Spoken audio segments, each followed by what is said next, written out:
有一天，我手机里多了个游戏，在里面的像素小人奄奄一息时，我投喂了一份新手大礼包。但是没想到有一天，我也会进入到游戏内，还被他给救了。在我进入游戏前，我与他一起攻略副本。慢慢的，我也开始意识到，这并不是一款简单的游戏。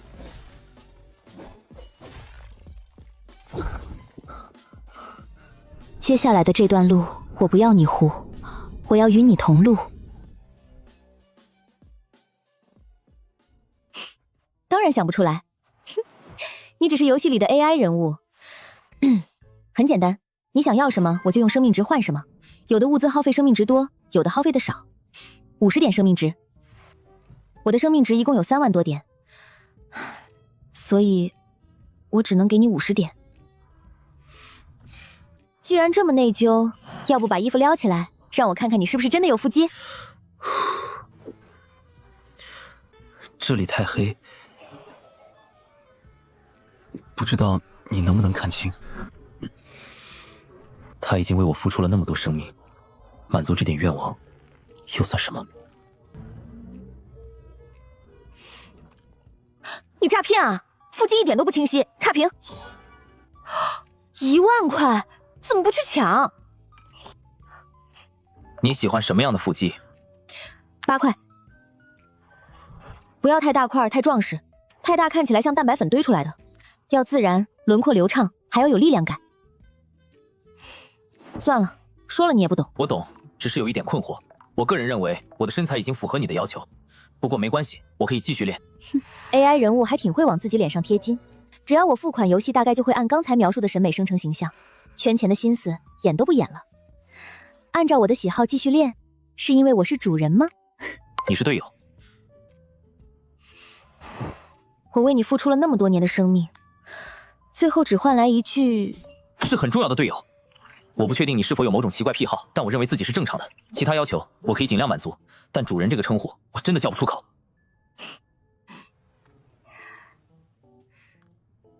那要怎么样你才肯叫我一声主人？你真的这么喜欢主人这个称呼？如果有朝一日我们见面，我再当面叫你，怎么样？万一见不到呢？从现在开始，不要再给我任何物资，好好珍惜自己的生命。来日方长，我觉得我们会有见面的那一天。不能再让他为我无条件消耗寿命。游戏数值能带回现实，或许也存在不回寿命的方法。欲拒还迎的画饼，有点意思。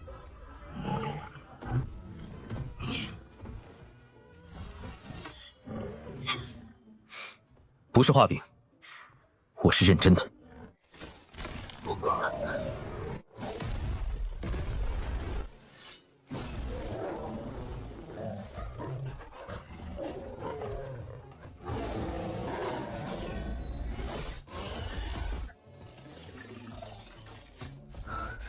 不能让他看见我软弱迟钝的样子。不让我投放物资，不就是劝玩家以后别再充值，叫声主人而已。换成别的养成游戏，早就满足玩家了。这就是故意欲拒还迎，激起挑战欲和征服欲。还编出见面这种拙劣借口。见你个大头鬼！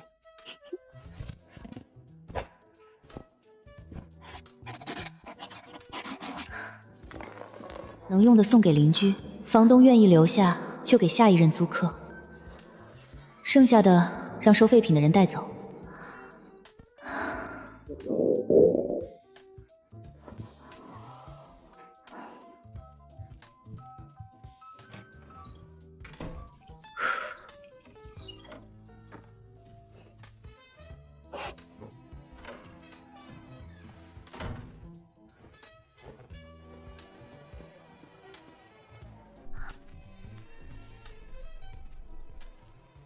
美女，一个人啊？大晚上遇到就是有缘，要不要一起喝一杯？你一个人也无聊，过来免费吃点喝点，我们不收你钱。滚远点，我还有事儿。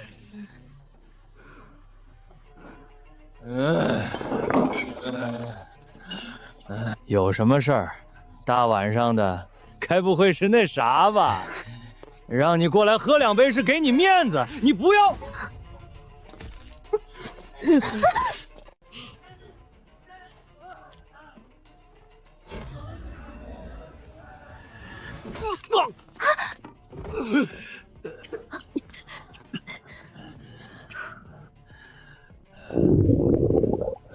不行了。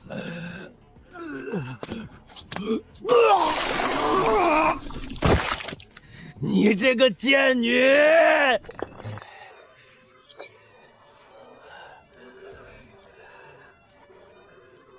再嘴贱一句试试。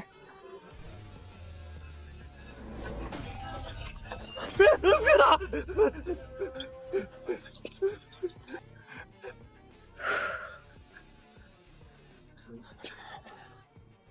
喝了2杯猫尿，就觉得自己了不起了？喝醉以后失智了？怎么不去骚扰领导猛男和巡卫？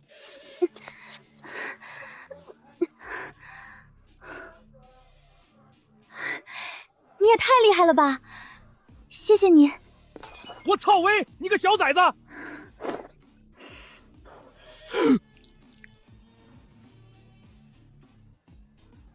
联系巡卫吧，烧烤店有监控。你再嘴贱一句试试。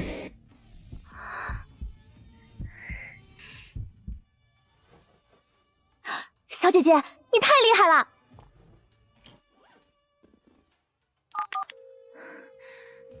喂，巡卫热线吗？我这里是建设路夜市的烧烤摊，刚才有几个人骚扰我，被路人制止了，你们快来一下。误会，都是误会。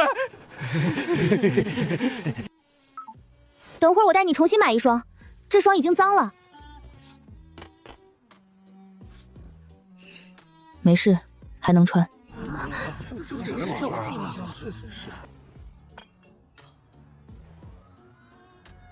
我还有事，先走了。我叫白茶，能交个朋友吗？我叫白茶。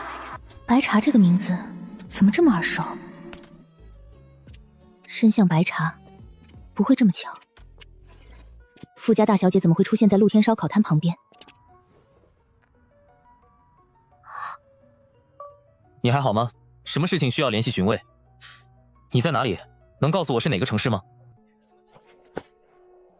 我家里有点关系，如果遇到解决不了的事，我或许能想办法。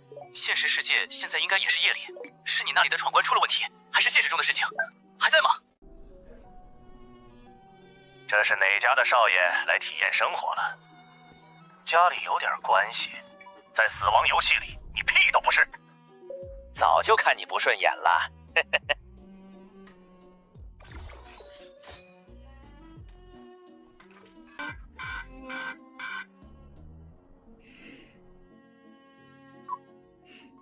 我还在，没什么事，只遇到了一点小麻烦，现在已经解决了。是因为担心我，才会这么紧张。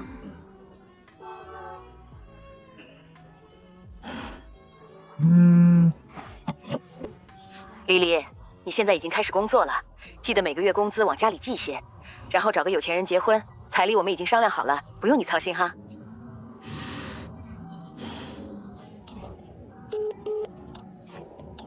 奶奶去世以后，第一次有人这么着急的确认我是否安全。没白养，花的钱也没白花。那就好。以后遇到什么事可以跟我说，也许我能帮你一起想办法。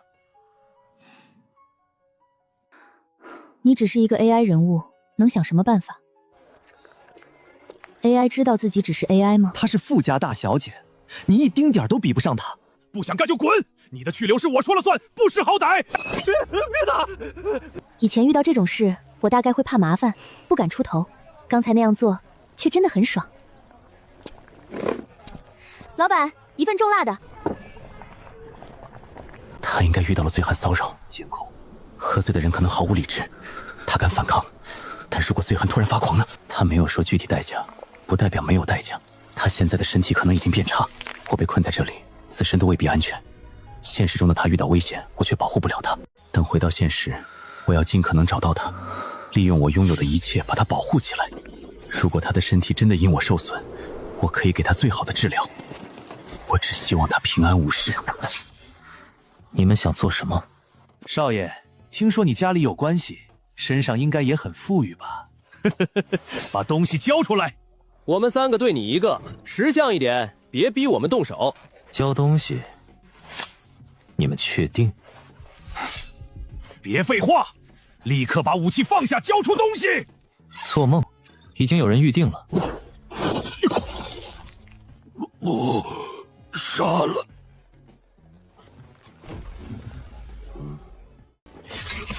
凭空消失，是隐身还是瞬间位移？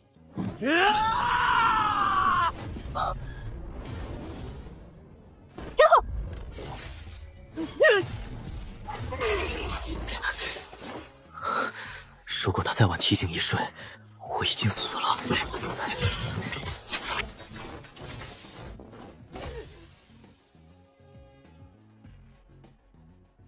先杀光头，他的技能不只是隐身，可能还能标记目标位置，或者持续追踪你。换位置！摔炮还有吗？往周围扔几个，边扔边换位置。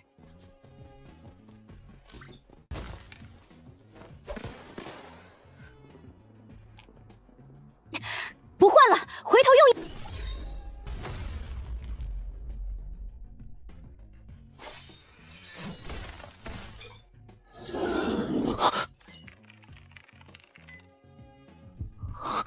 击杀同族也会掉落技能。如果玩家知道杀同族和杀诡异同样能获得技能，以后会有多少人为了变强而互相猎杀？现在不是讲这些的时候，还有一个控火玩家藏在暗处。我是不是太冷血了？刚才被我毫不犹豫杀死的，也是我的同族。你不杀他们，死的就是你。现在你的命可是我的，别叽叽喳喳。那个漏网之鱼马上就要跑没影了。他说的对，不杀他们，死的就是我。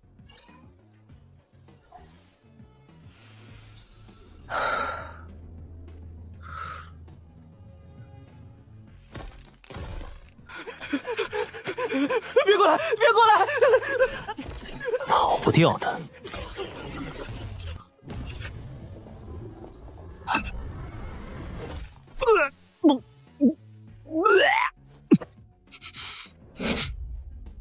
什么味道？他被吓得拉裤子里了。加辣加臭才过瘾。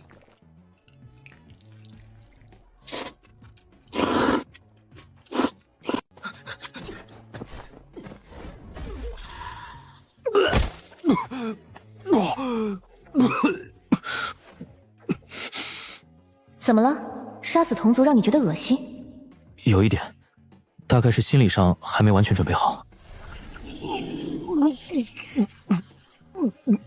算了，没什么，我先追上他。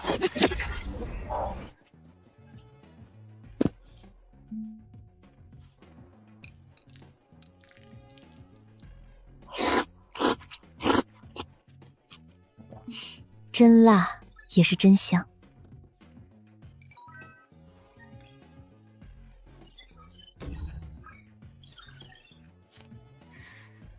晚上用摔炮引出的诡异不少，属性又涨了一大截。怎么还吐上了？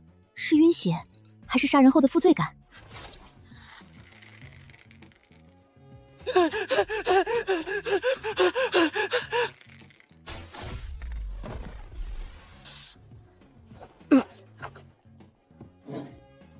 搜包啊，那么大一个背包，你没看见吗？蚊子再小也是肉，做人不能富裕以后就忘本。我怀疑他死前屁滚尿流，背包可能也沾了陪血物。可背包里万一正好有你需要的东西呢？而且你刚才明显犹豫了，说明你也想舔包。不是犹豫，我本来就准备搜他的背包，只是想等2分钟。我刚获得一个新技能，使用后嗅觉会放大10倍，10倍的臭味对我来说太折磨了。原来没忘本。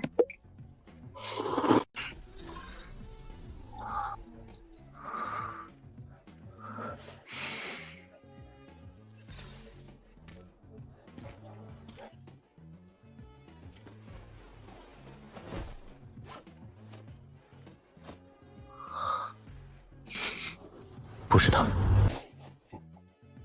他没有失禁，身上也没有异常臭味。你现在在做什么？我当然是在为了让你活下去做更大的努力。我看不见你的个人天赋，只好付出一点代价获取信息。你又付出了什么代价？看不见的信息，你可以直接问我。只要是我知道的，一定不会对你隐瞒。那些都不重要了，重要的是你能好好活下去。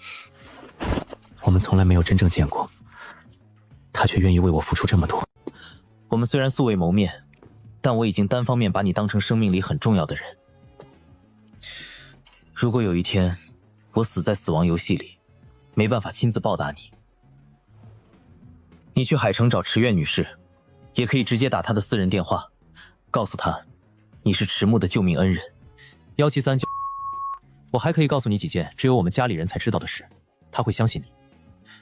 他也许帮不上其他忙，但如果你需要，他会给你一大笔钱。如果我能活着回去，最好还是亲自找到他，亲自报答。突然提钱，他会不会觉得被冒犯？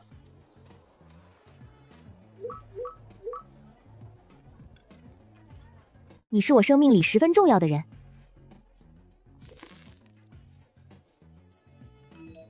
他会给你一大笔钱，如果你需要的话。谁会给我一大笔钱，还问我需不需要？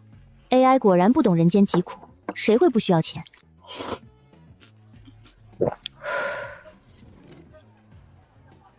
我不喜欢钱，我对钱完全不感兴趣，我对钱没有兴趣。抱歉，是我冒犯你了。我会想别的办法报答。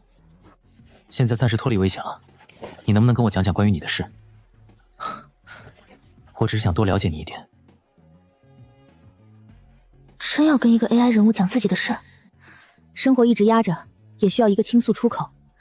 游戏公司就算收集信息，我也可以半真半假的说。你先疗伤，再吃东西，等我20分钟。支付成功。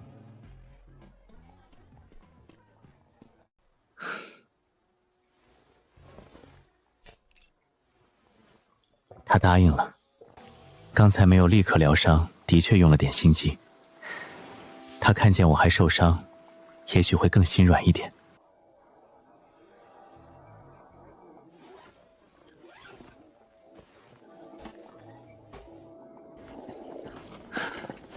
这3个人的包都很肥。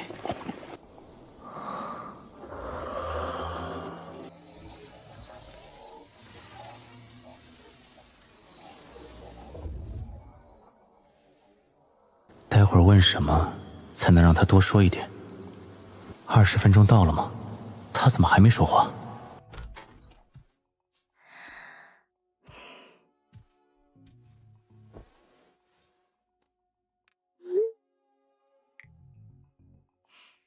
好了，我这边忙完了，你想了解我什么？随便聊聊。其实我想知道，你让我边换位置边扔摔炮，是因为猜到光头男人的技能与听觉有关吗？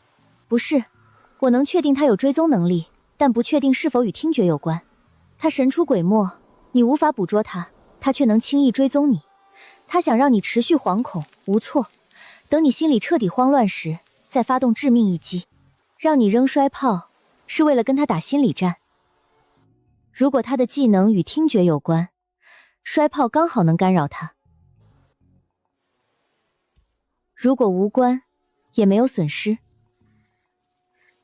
他看见你胡乱丢摔炮，可能会嘲笑你判断错误，也可能以为你自认已经破解了他的技能，从而放松警惕。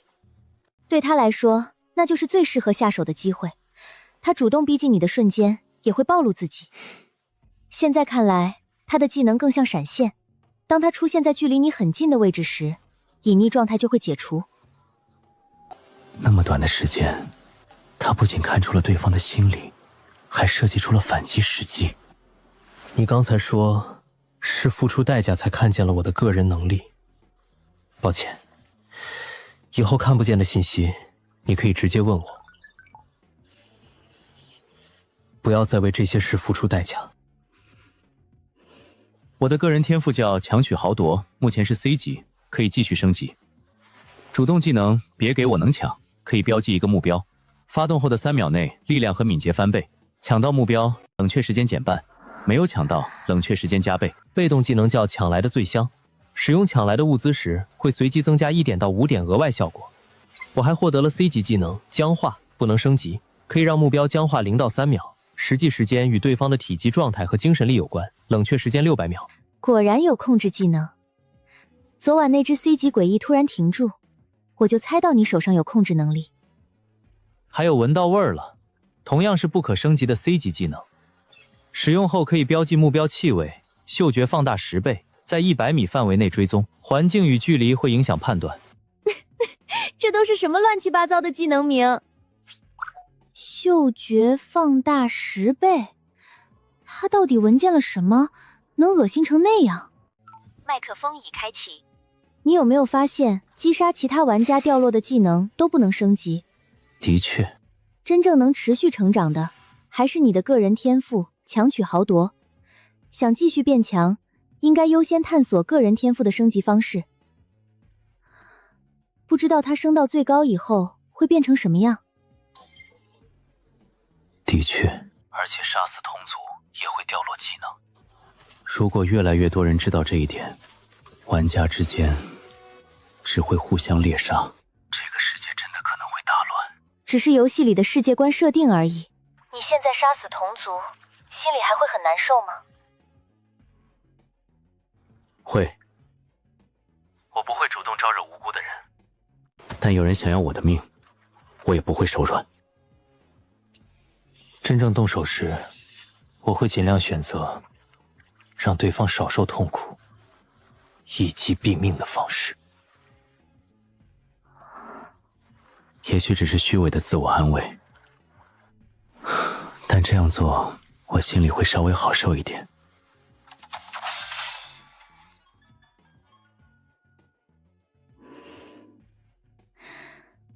这个人物的性格真的很复杂，也很完整。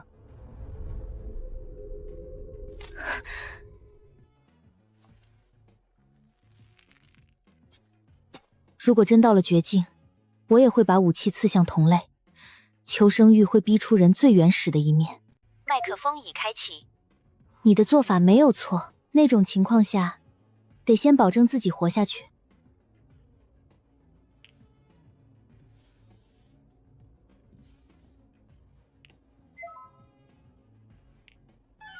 需要2个馒头压压惊吗？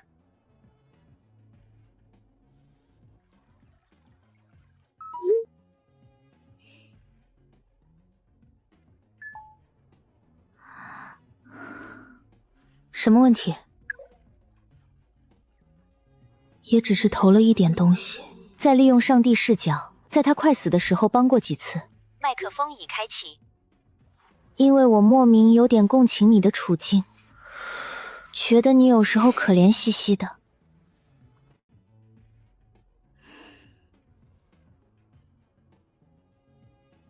也可能是因为我希望自己身处绝境的时候，也有人愿意伸手拉我一把。爆钩，烧烤店监控，再嘴贱一句试试。虽然你没有细说，但我想私自猜一次。你刚才不是自己遇到了醉汉骚扰，是看到别人被醉汉纠缠，忍不住上前帮忙，对吗？你愿意帮我，不只是因为我们利益相连，你骨子里就是一个善良的人。你聪明、细心，共情能力很强，也温柔，有耐心。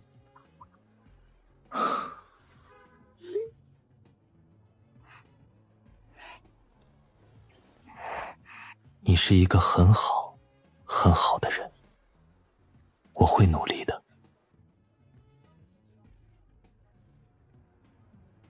努力什么？我之前可是信口胡说了不少，他却全都相信了。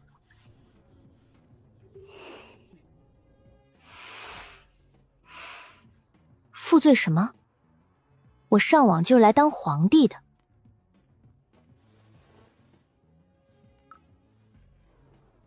何况还花了钱。我是皇帝里的皇帝。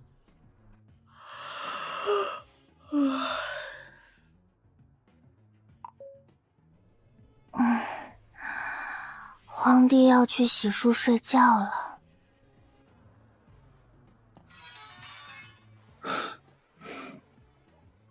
他没有回答。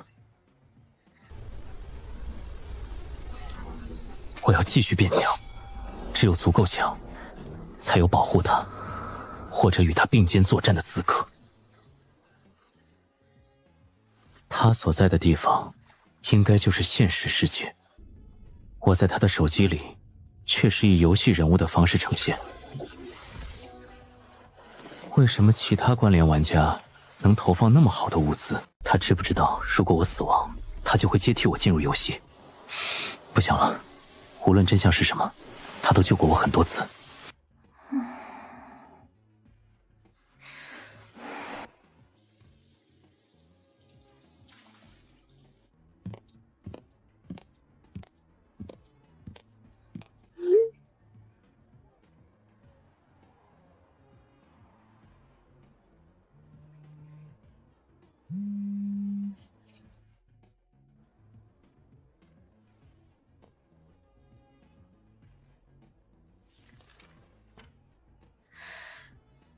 2000块押金是我的命根子。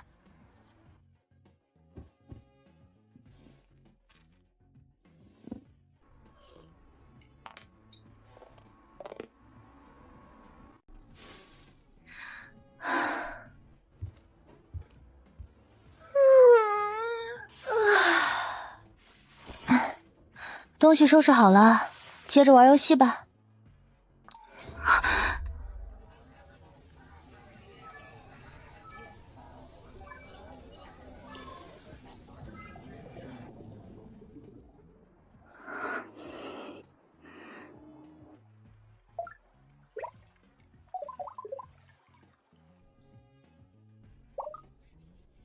人傻钱多，投放物资和钱多不多有什么关系？我舍弃生命中很重要的一部分，替你换取需要的物资，这还不算养你吗？危险！再聊下去，我的人生要崩了。狐狸也有诡异，那些诡异能上岸吗？我的队友出现了，我去和他谈。看看人家的队友，别忘了问问你那个聪明队友的意见。从昨晚到现在，灰雾圈已经缩小很大一片，里面不清楚有多少诡异，但他们会不时藏在灰雾边缘，寻找机会袭击玩家。有玩家想去湖里取水，被水下的东西拖了进去。湖里也有诡异，目前看来他们无法上岸。现在剩余玩家还多吗？应该还有几千人，大多数是这一场才进入的新玩家。所有人都散在树林里，没办法真正团结。无法团结是必然的，你和那个仇敌现在能站在一起，也不代表真正信任彼此。遇到必须牺牲队友的时候，恐怕谁都不会犹豫。有人真正进入灰雾，或者潜入水里查看过吗？应该没有。灰雾里视野受阻，进去以后很可能出不来，水下会更加被动。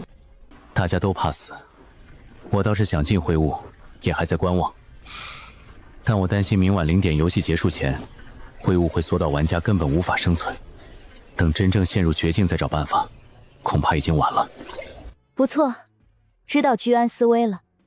造船未必是好办法。假设灰雾最后缩到只剩湖泊，你们能登船，灰雾里的诡异也可能上船。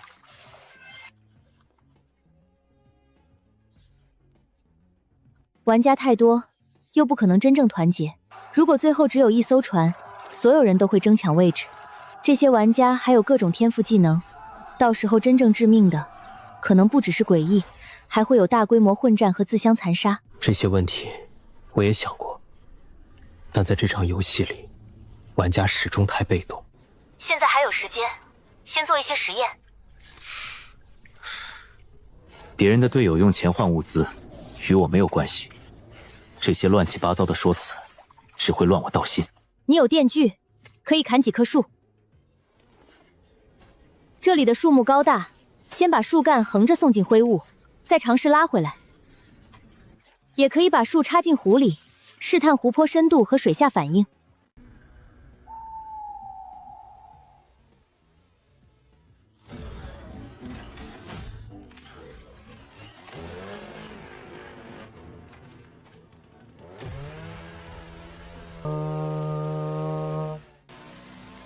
你的队友想出什么办法了？我不会白拿消息，我也可以用自己知道的信息交换。把树干横着送进灰雾，再拉回来，或者插进湖里，试探深度和水下反应。我的天赋与控制飞行物有关。上午我试过操控物品进入灰雾，物品一碰到雾气，我就立刻失去感应，没有一样东西能回来。总得把不同方法都试一遍。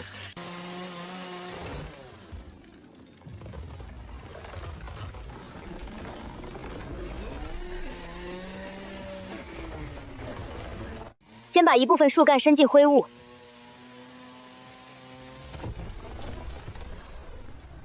观察雾气是否有腐蚀性，还可以在深处灰雾的一端点火。如果整根树都有去无回，就不要再让人进去冒险。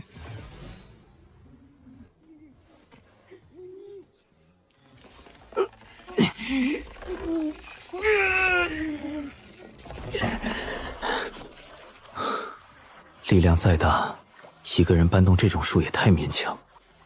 一起帮忙。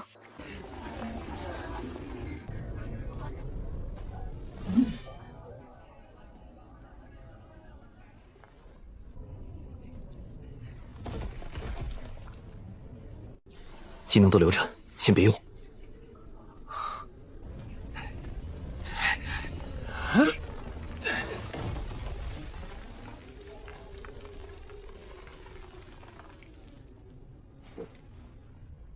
像中毒一样，灰雾具有腐蚀性。看来这雾确实不能碰。昨晚我活捉了3个弱鸡玩家，把他们扔进雾里，没过几秒，人就没动静了。是吗？我们也只是重新确认一下，看来只能换个地方，再想其他办法。随意用其他玩家失误，说明这人心狠手辣，能不招惹就不招惹。真要动手，也得先找到出其不意的机会。我倒觉得不是灰雾的问题，是那3个玩家太弱。强一点的人进去，说不定能试出更多东西。你们3个，谁先进去看看？你们2个上一场游戏倒是很风光，可现在形势不一样了。我知道你们实力不错，不过你们的物资和技能很快就全归我了。发动强取豪夺以后，他们很难留下我。但现在逃走，活动范围只会越来越小，迟早会无处可逃。他也是上一场存活的老玩家，当时很可能藏在暗处，见过我和爱丽丝战斗。上一场不敢现身，现在却主动围杀，他觉醒的天赋一定很强。配合爱丽丝，拉弓射箭。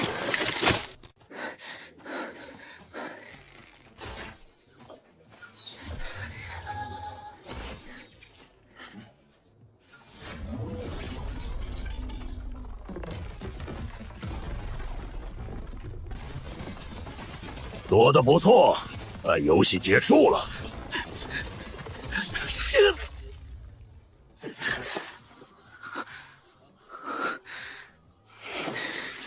你的死期到了。别过去，继续换位置，速度慢了就开技能逃开。那个脏辫男人的天赋很可能是迷惑心智，让你靠这么近，破绽这么明显，显然有诈。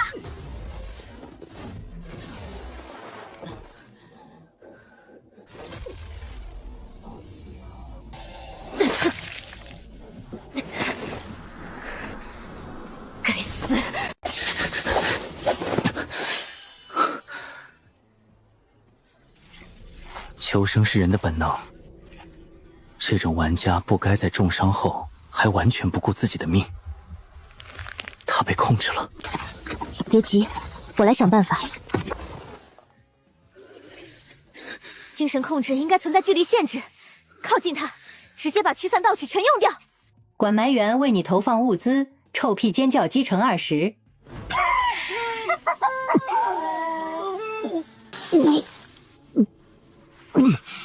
熟悉的名字，也是熟悉的味道。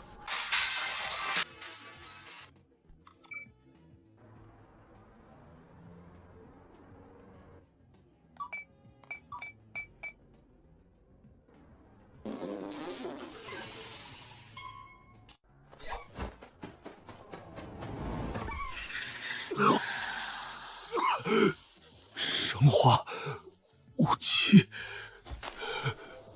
停下！我是你的主人，你要听我的。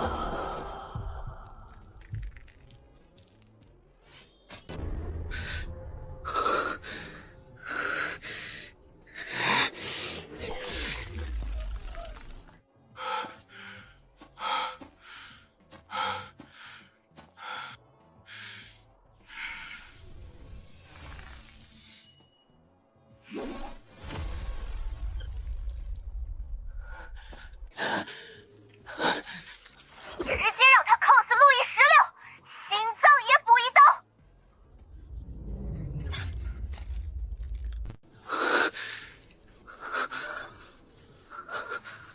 如果刚才把他踢开，他就能在3秒内迅速疗伤。他会继续控制我，那个念头很可能也是他强加给我的。做梦！我的主人，我的主人，已经有人预定了。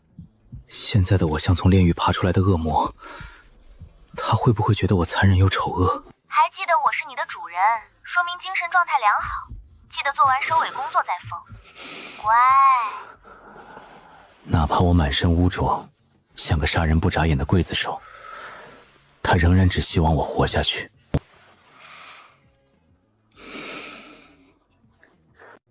好，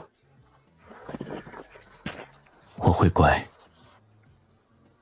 我会好好的。游戏还能这样玩？别的玩家怎么跟训狗一样？是我打开方式不对吗？爱丽丝，汇报一下，那个玩家是怎么调教的？什么调教？依赖认主而已。这种玩法很常见。我倒更好奇，你上次说的当小三是怎么回事？细说。你能偷听我的隐私，还能收集我的信息，这游戏也太逆天了！我居然还给他充了那么多钱，我要投诉举报！冷静点儿，别叫。还想不想知道这个游戏的真相？我劝你认真保护我，否则下一个进入死亡游戏的人就是你。什么意思？就是字面意思。这个游戏很诡异，也很危险。你现在可能不信，但这里不是普通手游，我们正在经历真人淘沙。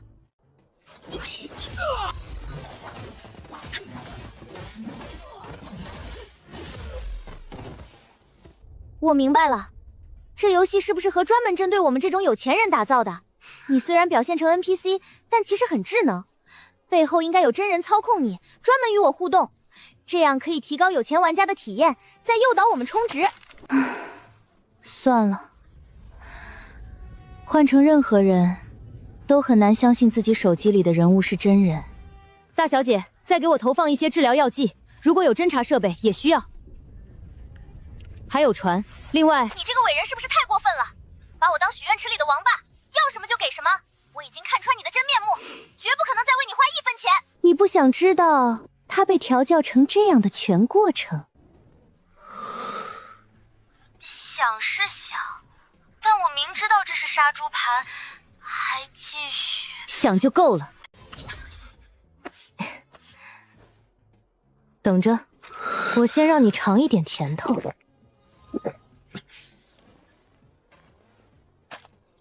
你还好吗？刚才又是你那个聪明队友，在关键时刻救了你。冒昧问一句，她是女孩子吧？刚才我听见你说话了。你听见了什么？没听到什么重要内容。只是羡慕你有一个细心、可靠又聪明的队友。我的队友就不一样了。什么意思？让我尝甜头就是在这里刺激我？这跟强行给我喂食有什么区别？我的队友只是太忙了，他聪慧，心智也足够坚韧，可惜没办法抽出更多时间陪我，否则我想我也会被他训成狗。你这个诡计多端的设计师是想用情绪价值骗我氪金？训成狗，那是你，不是我。当然，前提是我的队友愿意花时间驯服我。那就再玩2天，反正已经投入了这么多，沉没成本够大了。你最好给我提供与消费匹配的情绪价值。总算暂时稳住了。这个队友思维跳脱，他未必在意花掉多少钱，他只在意游戏够不够有趣。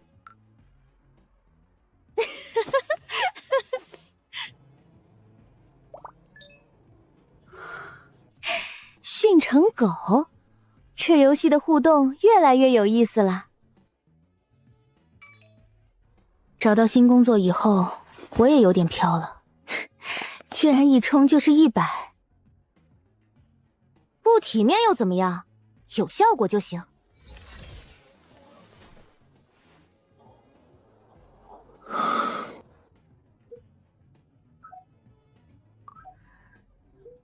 如果累了，就先恢复状态。你的精神值只剩18点，应该也受到了刚才精神控制的影响。加完状态，闭眼睡一会儿吧。我可以帮你守1个小时。他大概从进入这片森林开始，就没睡过一个安稳觉。谢谢。刚才击杀脏辫男人后，我得到一个治疗技能，没有掉落他的精神控制技能。那个受控 NPC 玩家死亡时，没有出现击杀同族的系统提示。守着游戏人物睡觉，听起来是有点傻，但他也给了我很多情绪价值。我猜，那个邪恶的控制能力需要先杀死玩家才能控制他们。我心里一阵阵恶心，比第一次杀死同族时还严重。我真厌恶这样的自己。只要心里得到抚慰，就不算傻。我不想睡，也睡不着。原地休息也能慢慢恢复精神值。我想和你多说一会儿话，可以吗？可以，你先休息，我们随便聊聊。从我有记忆开始，从来没有人说过要守着我睡觉。我妈妈很忙，是一个女强人。她对我的要求一直很高，她希望我成长为勇敢坚毅的男子汉。这是游戏给他设定的人物背景。我家里有很多钱，但家人的相处方式有些奇怪。我爸爸像个边缘的闲散人员，在公司里也只负责一些闲职。我妈妈雷厉风行，在商场上说一不二。听说过，他很厉害。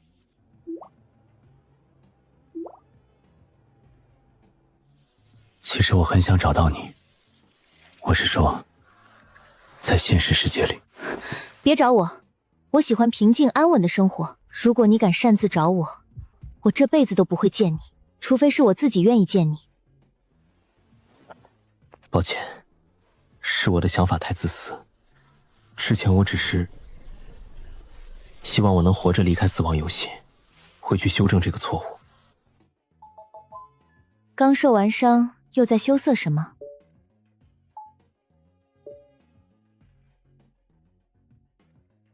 刚拒绝见面，立刻就开始用美男计，这不是勾引是什么？这个游戏果然居心不良。说了别找就是别找，哪怕你有88块腹肌，我也不想见你。我不是那个意思，只是想让你看看锻炼成果。还有一件事，我一直忘了提醒你，最近要好好锻炼身体，按时吃饭，按时睡觉。死亡游戏危机四伏，希望我们都能好好活下去。学坏了，还会转移话题。先休息，待会儿还有正事要做。她不愿意被找到，从声音和说话方式判断，她应该是个年轻女孩，善良、细致、温柔，也足够果断。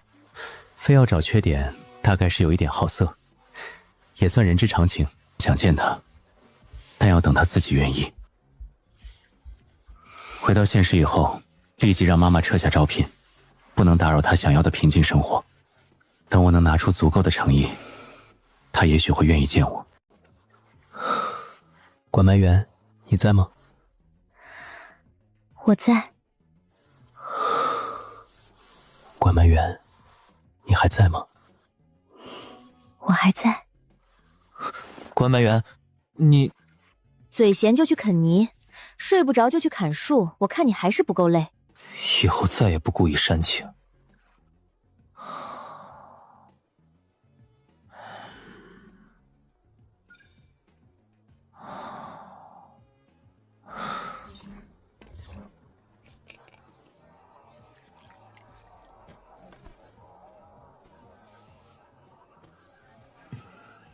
还是睡不着吗？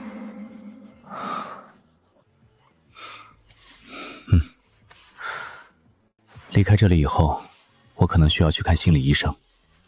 上次休息的3天里，我每次闭眼，都能看见死在刀下的人瞪着我。如果确定今后的生活都会这样，那你只能让自己尽快适应，虽然很残忍。无论如何，不能忘记自己还是一个人。这里只有树，没有其他生物，构不成正常的生态系统。是设计师故意设置的异常，还是偷懒？觉得有树就算森林？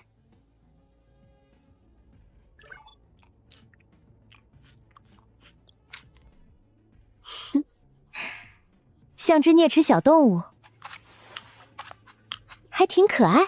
饿得胃抽筋了，我那该死的关联队友是不是死在外头了？哼，慌什么？现在大家都觉醒了能力，怪物真敢来，一人一个技能也砸死他了。躲在这破湖边，真的安全吗？这片湖很漂亮，像油画里的湖泊。可惜出现在这种地方。这几个人躲在湖边逃避，还是临时拼凑的队伍？那个戴面具的是上一场活下来的老手，带着2个新人躲在这里。他告诉另外2个，只要坚持到明晚午夜0点就能回家。太恐惧了，才会相信这种谎言，选择抱团取暖。只要真正的灾难没有出现，这种联盟还能勉强维持。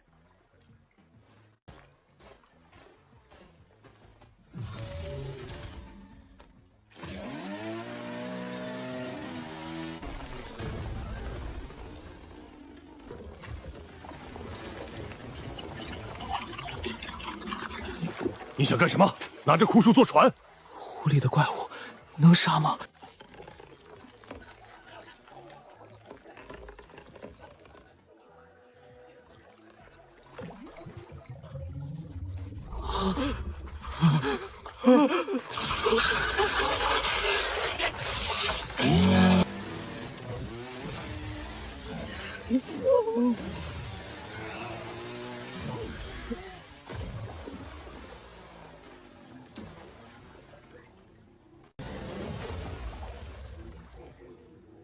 太可怕了，他连眼睛都不眨一下，简直是个疯子。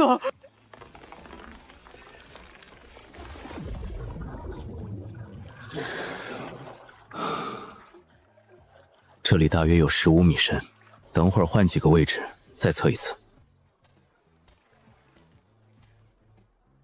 那个，你还记得我吗？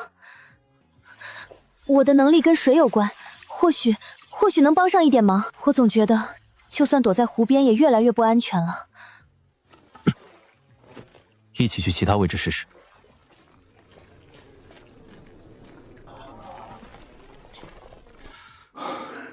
我刚才又试过控制物品进入灰雾，还是会立即失去感应，雾里恐怕非常危险。这里怎么样？目前测到的深度约15米，湖水受到搅动后会有少量怪物出现，数量暂时不多。湖里的怪物就算不少，数量也应该比无边灰雾里的有限。如果湖水没有腐蚀性，可以尝试下水查看。我有点事，先离开一会儿，你们先忙，别死了。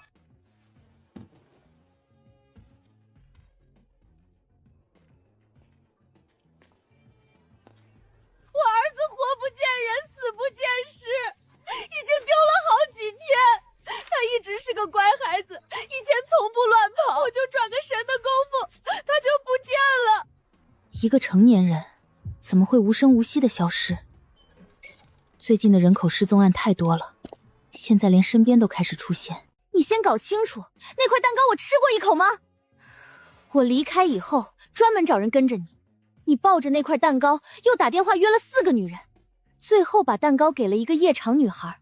当晚你们一起去了酒店，对不对？没有，她是我上学时的学妹，我只是送她去酒店，她一个人害怕。陆浩然，你要是不像苍蝇一样继续烦我，这件事也就算了。你非要死缠烂打，倒是提醒我了。一个捞男而已，还不值得我亲自动手。表面替我出主意，背地里只会拿这件事当笑话。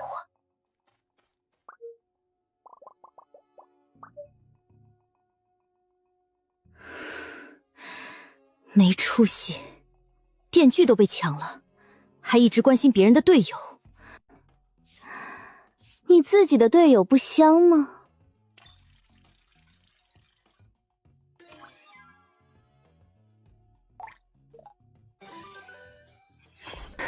这个水泡能让你在水下呼吸3分钟。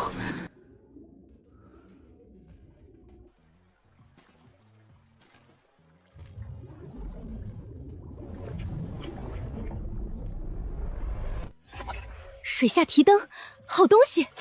我暂时不敢下水，你愿意冒险就把它拿上。岸上的人会尽量保证你的安全。没出息的东西，我花钱买提灯是让你送给别人用的。这盏灯2000块，你得想办法回报我。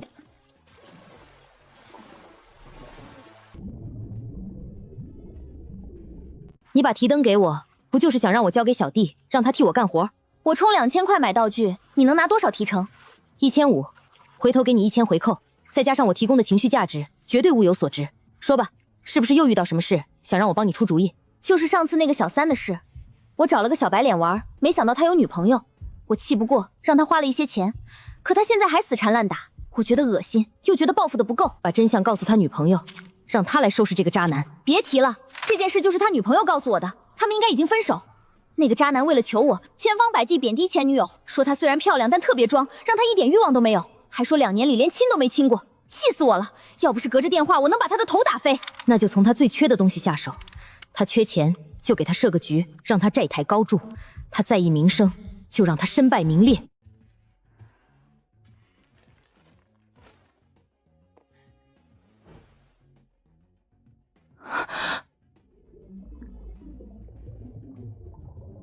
他进湖了，你一个人？我的确说过，可那时我只是站在局外随口判断，我从没真正想过要为他的生死负责。左手前方最下面，那里水流很不正常，是个漩涡，下面会不会有洞口？或者是一扇门？上一场最后也出现过门，这一场会不会同样被某扇门围住？去看看。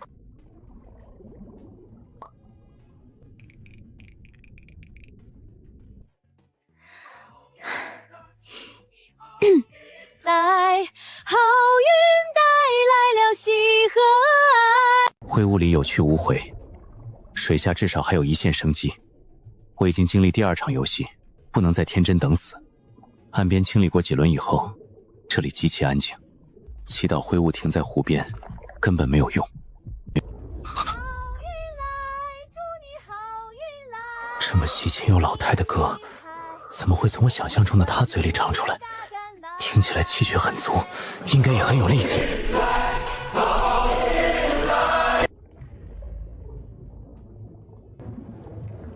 那里高危崖水眼，看见那个玄屋了吗？这不是一潭死水，湖泊底下应该通向别的地方。这座森林到处都不对劲，或许你可以……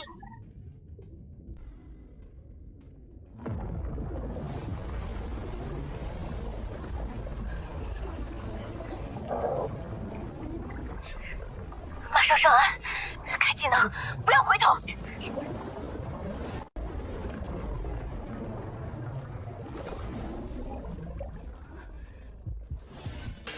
不要回头，把砍刀扔下去，刀不要了。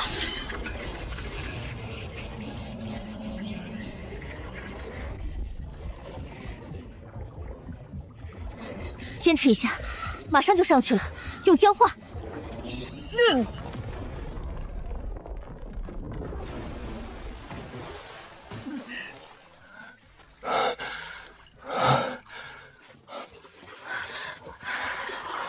回来了，水下到底有什么？你没死，下面有什么？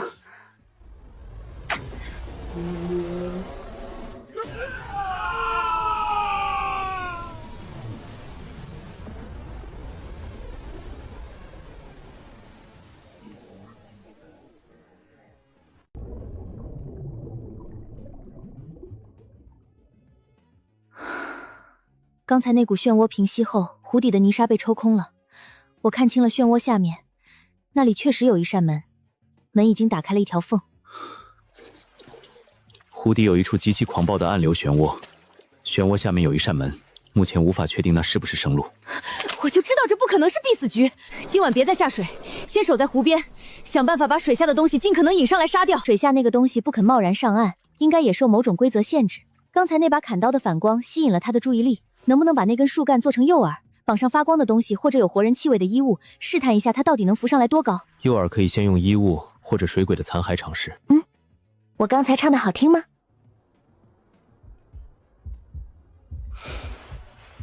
好听，是我听过最好听的歌。看见了吗？就是这么被训成狗的，跟着学一点。哼，我学个屁！我有钱又有脸，让我去哄男人？别提狗男人了，昨晚我出去被几个狗男人骚扰，有个特别漂亮的女孩直接甩出拖鞋救了我。那一刻，我觉得她整个人都在发光。你的性取向到底是什么？哼，男，但这不妨碍我欣赏又漂亮又飒的女孩，跟性取向没有关系。我也漂亮，而且很飒，所有认识我的人都承认我漂亮。过2天我跟你见面，以后谁欺负你，我就打掉谁的牙。他们出了脑子和勇气，我多出一些高阶道具，能活下去就不算吃亏。你是在把我当翘嘴钓吧？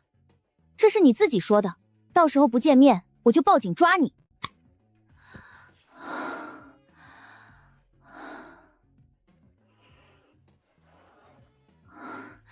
才看了几分钟，心脏都快受不了了。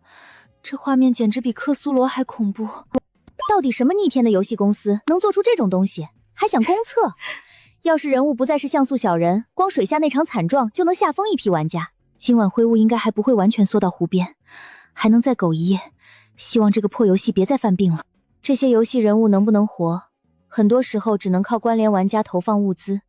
如果关联玩家不愿意给呢？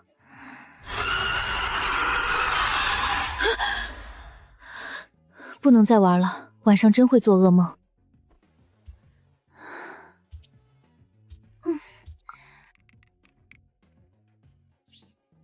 那个家伙让我多锻炼，那就打会儿拳，换换脑子。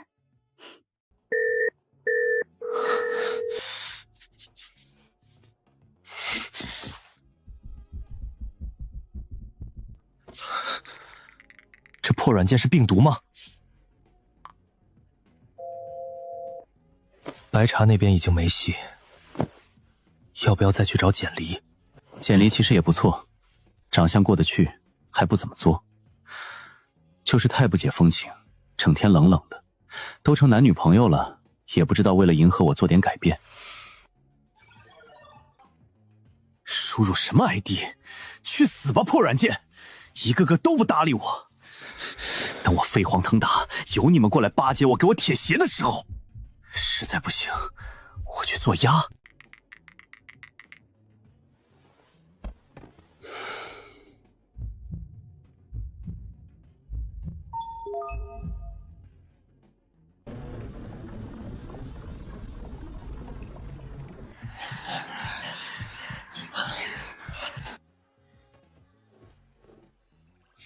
谁钓上来的诡异，就归谁杀。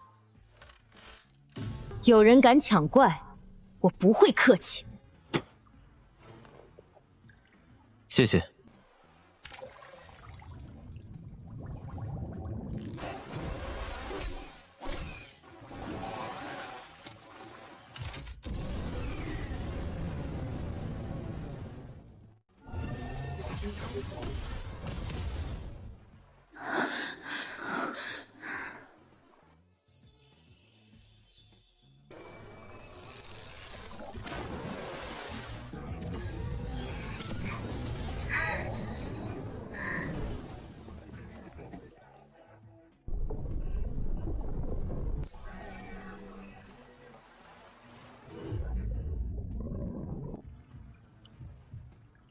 已经3个小时了，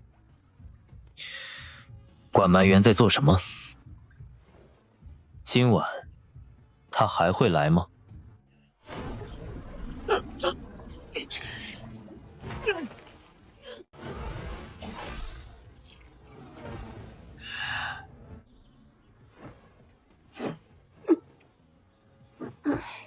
小黎，我和叔叔旅游回来了。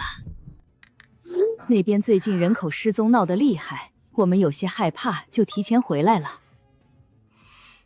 对，还要退押金，差点就把这事儿忘了。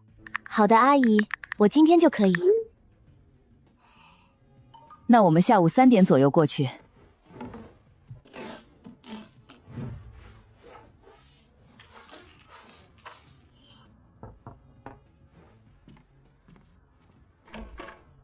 阿姨、叔叔，进来吧。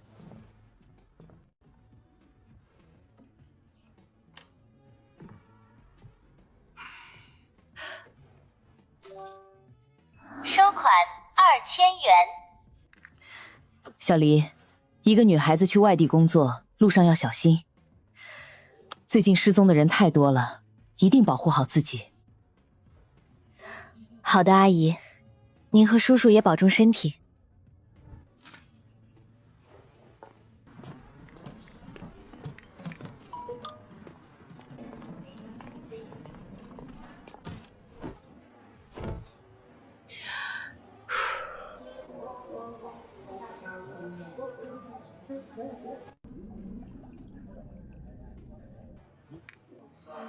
湖底诡异清理完了，现在又下去做什么？灰雾已经逼到湖边了，有玩家触碰到灰雾后，立刻就被拖进去了，再也没有回来。所以我们必须要找到一条新的路，否则我们熬不到午夜0点。如果我死在那里，你会一直记得我吗？要怎么回答一个 AI 人物这种问题？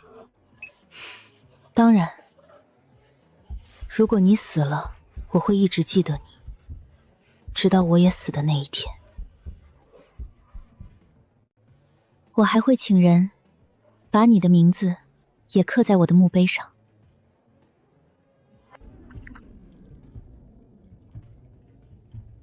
他要把我的名字留在他的墓碑上，他能看见我，也足够了解我。这句话是在向我索要利益。只要能活下去，我会提供价值。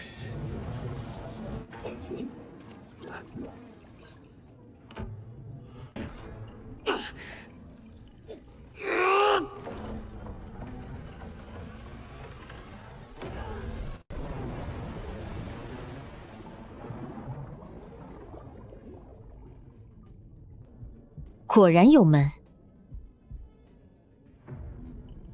沿门后的台阶向上，从这里看，距离水面应该不高。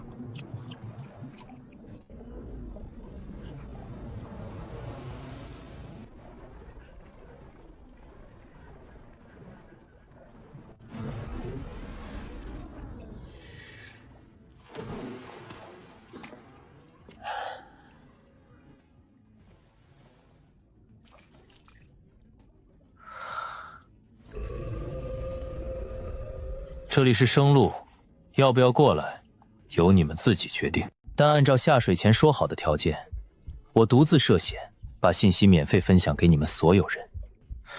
而你们呢，除了给我提供了道具与技能帮助的人，其余的人都要欠我一个人情。真的是生路，太好了！湖岸已经没法继续待了，湖水也在下降，不会游泳的人应该也能从台阶过去。欠你人情，这个要还的吗？没有物资的人怎么办？当然要还，总不能我来冒险，他们什么都不做就能直接活下来。现在没物资的可以先欠着，等下次再见就必须强制交给我一件自己身上最贵重的物资，这是买命钱。契约签了吗？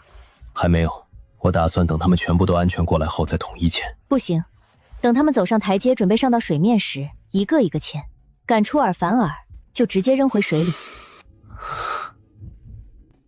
还是你考虑的周到。你刚才说，如果我死了，你会把我的名字刻在你的墓碑上。你是什么意思？还能是什么意思？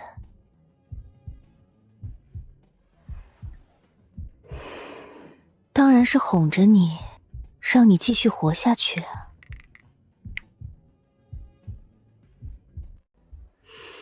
其实真这么刻也没有坏处，有些事不用说得太明白，说得太直白，反而就没意思了。我明白了，现在的我还不能给你太多的承诺，毕竟我们还没有正式见面。其实我从来没有谈过恋爱。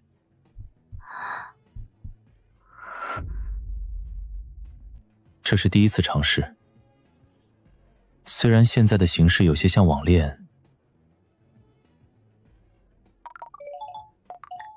我先处理这里，有异常情况。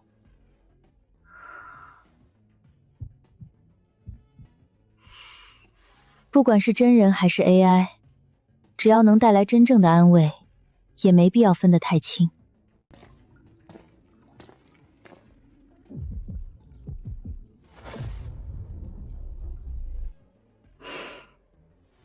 小心了，我的电子男友，好好保护好自己，别轻易死在这里。叮咚，请旅客排队，请乘坐本次航班的旅客前往登机口排队登机。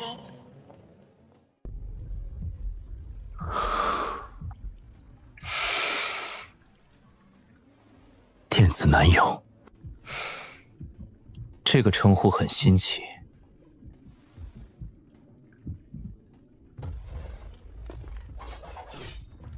我很喜欢。身为池家继承人，我的感情从来不是一件私事。池木，你是我的独子，将来不出意外会继承池家。池家不需要你靠商业联姻扩大生意，但也不希望你在感情上成为一个烂人，影响家族声誉。成年后，那些主动接近我的人，往往带有明确的目的。不管开场多么巧妙，他们的话题很快都会落到池家的资源与我的身份上。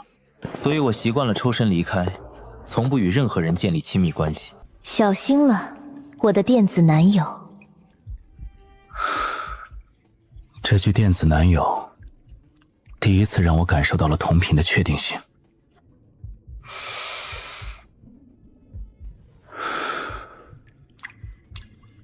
电子男友吗？这个称呼我很喜欢。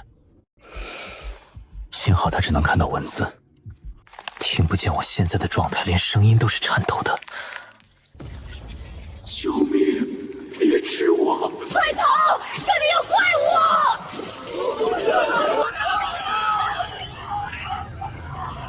这些残肢是来自死亡的玩家的。诡异也是可以通过杀死玩家获得强化的。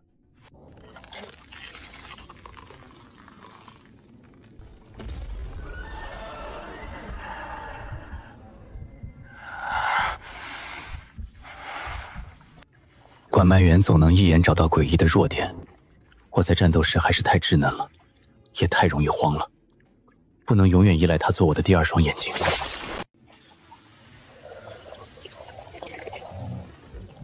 他为什么不抬脚呢？他们会用异常组织掩盖弱点，这只怪物的弱点就藏在脚底。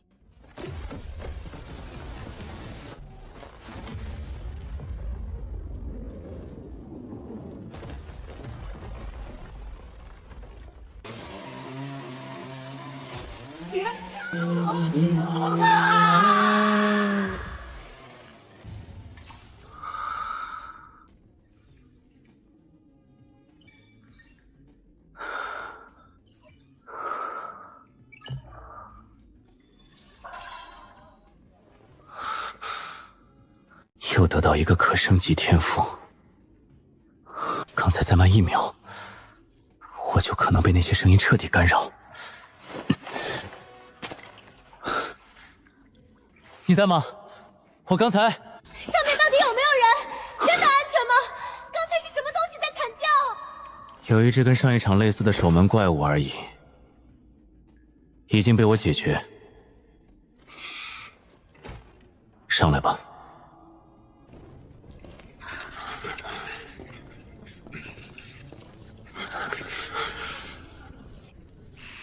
其他玩家都在后面，很快就会全部上来。这是用死亡玩家的肢体拼接的，而且心脏在脚底，太恶心了。恶心？我已经习惯了，不习惯就只能死。放心吧，说好的面基。等等，我找个偏僻点的地方跟你约定时间地点。他们都已经准备见面，我和拐蛮猿什么时候才能见到啊？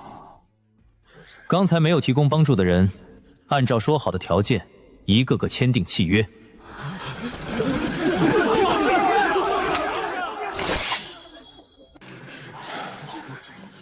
不愿遵守承诺的人，我不介意让鲜活的人命变成冰冷的属性点。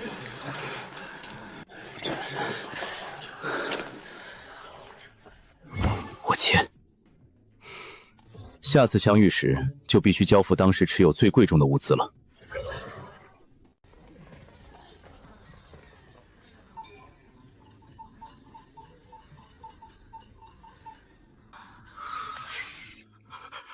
都已经是第2场游戏了，还有什么好怕的？你和他都是华国人吧？人和人的性格差得真大。你根本不懂胆小的人，我只想安安静静当一个普通人，谁想玩这种破游戏？这一场下来，我的技能和属性一点变化都没有。他适应死亡游戏的速度已经到了可怕的程度，为了变强，他会逼着自己一次次挑战极限。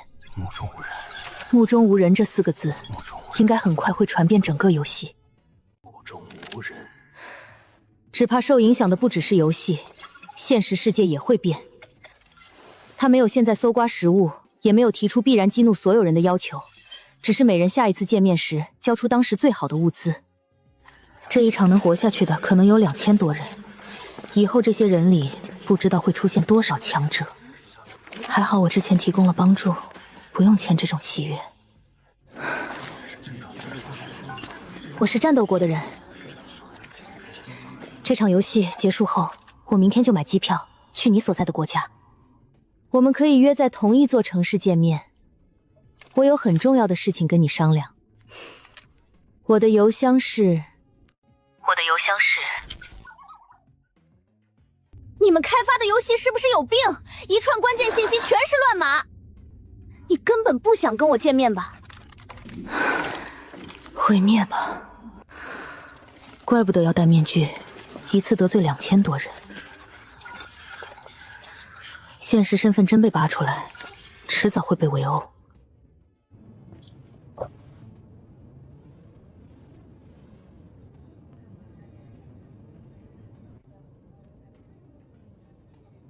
飞机即将起飞，请将手机调至飞行模式。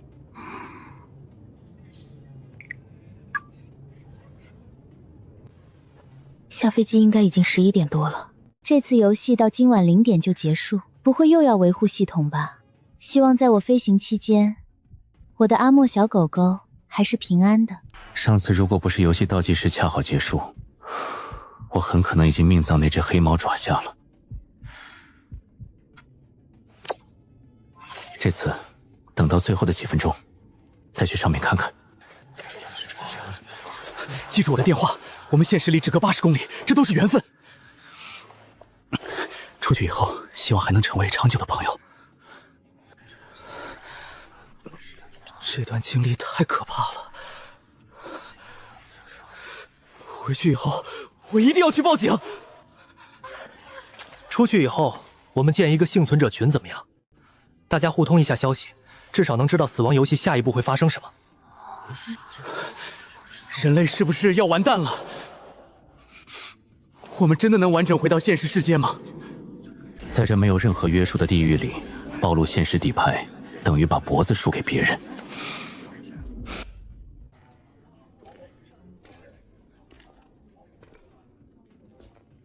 你跟你的队友可以交换彼此的真实信息吗？现在交换现实的身份，未必是好事。我当然明白，在这里交换真实信息，指不定哪天就在现实世界里不明不白死掉了。但关联队友不同，他们和我们是有直接利益捆绑。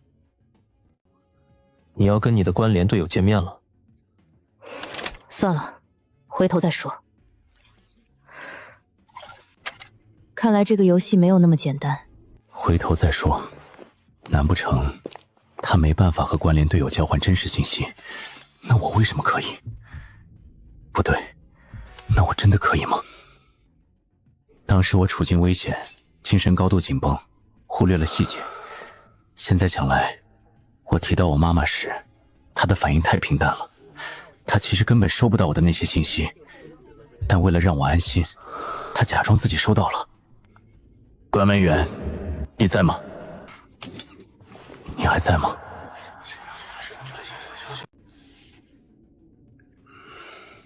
游戏快结束了吗？怎么了？有怪物！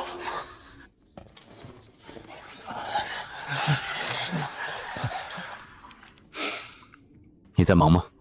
有一点，看你平安无事，我还得要继续忙自己的事。下次再见，不知道是几天以后了。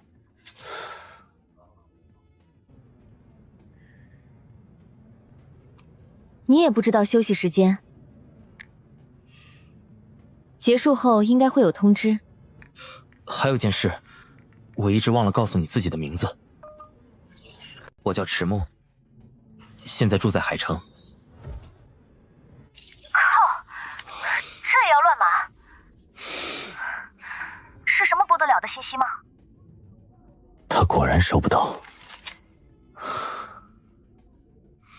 他真的是收不到。他之前只是在安抚我，却为了安抚我装作知道。怎么会有这么善良女孩子呢？我有事，你先自己待一会儿。乖。我会乖的。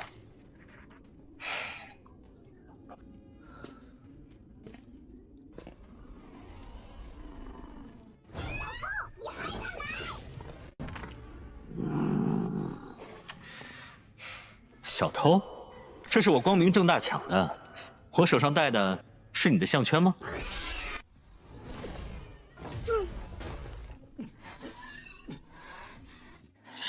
这圈圈，老子迟早会给你戴上的。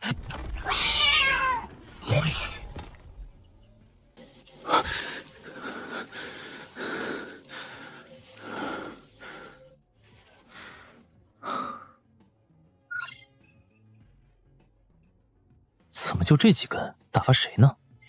以后有机会要再多好一点。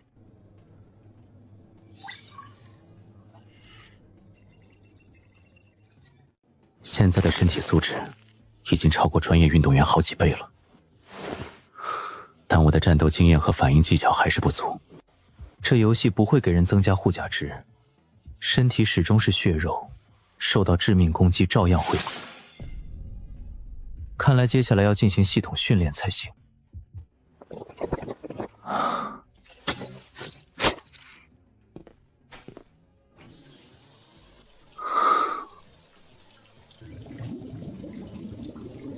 乖。死亡游戏留下的心理创伤，好像也没有那么难熬。管埋员，我期待几天后的再见。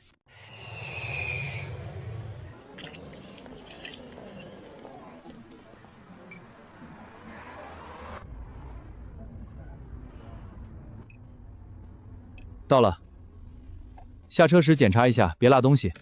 谢谢。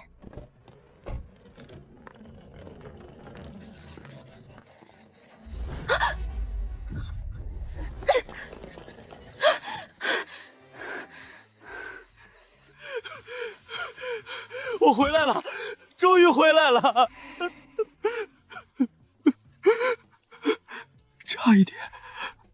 我差一点就死了。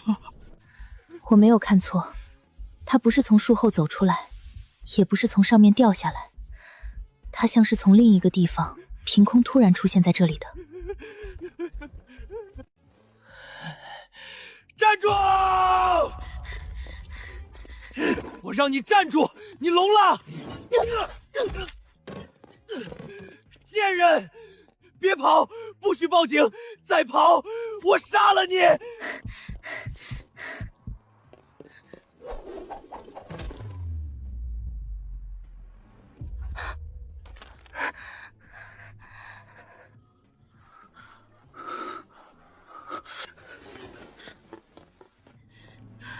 女士，您还在吗？您在哪个位置？我在锦绣酒店门口，刚才有一个满身是血的男人追我，我用行李和背包砸他自保，他现在带着我的小背包逃走了。这附近有监控吗？路口和酒店门口都有。你别怕，先留在大堂，我们一起等警察过来。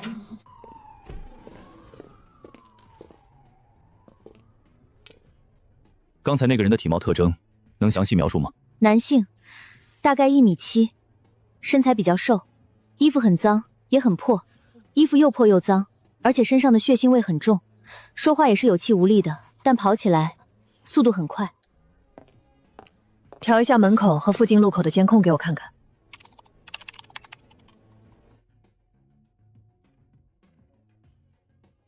监控拍到了一部分，基本跟你的描述一致。他带着你的包往北边巷子跑了。包里有贵重物品吗？没有大量现金或者贵重物品，但身份证、银行卡和机票相关证件都在里面。但我没有身份证，我今晚可能没办法办理酒店入住。你手机里有身份证照片吗？有。我们先在这里给你做情况证明，你办理入住后留个电话，方便通知案件进展。这附近路口监控不少，应该能很快找到嫌疑人。我的行李箱还扔在外面。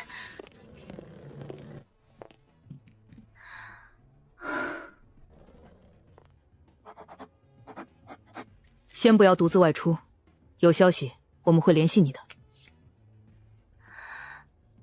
好，谢谢。我们酒店安保措施很好，你放心。听刚才的情况，应该是想劫财，不过劫色也很有可能，毕竟你这么漂亮。谢谢。只是我证件丢了，我来海城是为了入职的，要是找不到就麻烦了。我待会儿先在网上办理证件挂失。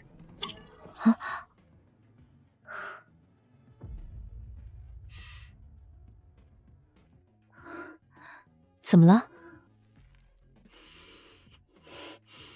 没事，我只是我的手机充电器也在小包里，怕晚上手机没电。没关系，我那里各种型号的充电器都有，待会儿借你一个。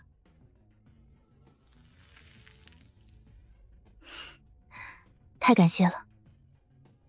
进去以后把门锁好，有任何事直接打前台电话。好。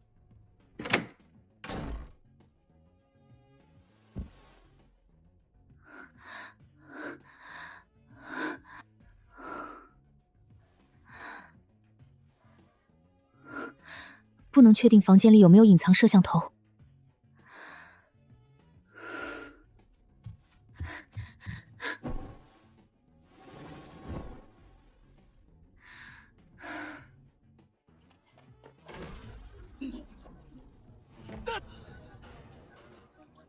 首次击杀同族玩家，奖励自由分配点调成10，玩家管埋源。恭喜你提前觉醒个人天赋，个人天赋3流杀手可升级。最可能死亡的就是刚才那个男人。我回来了，终于回来了，差点就死了。他正好在0点出现，他说自己差点死了，又像是从另一个地方突然回到现实。他是死亡游戏里的玩家，而且很可能已经觉醒了天赋。我杀人了？不，我是没有看见他死的，也不知道他为什么会死的。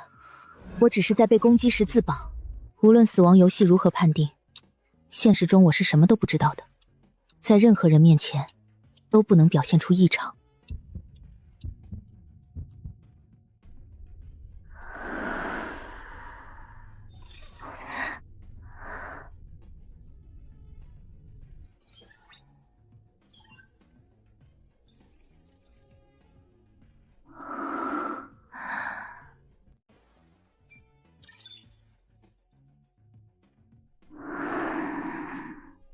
潜入暗影，加速，终结目标，洗脱嫌疑，这就是我的觉醒技能。阿木经历完整的一场游戏后才能觉醒天赋，我还没有正式进去，却因为这次经历提前觉醒了。看来我比已经进入过游戏的玩家发育都晚，但至少我还能勉强跟上。如果死亡游戏注定要侵入现实世界，我为什么不能成为崛起的强者之一呢？契约人已死亡，该契约作废。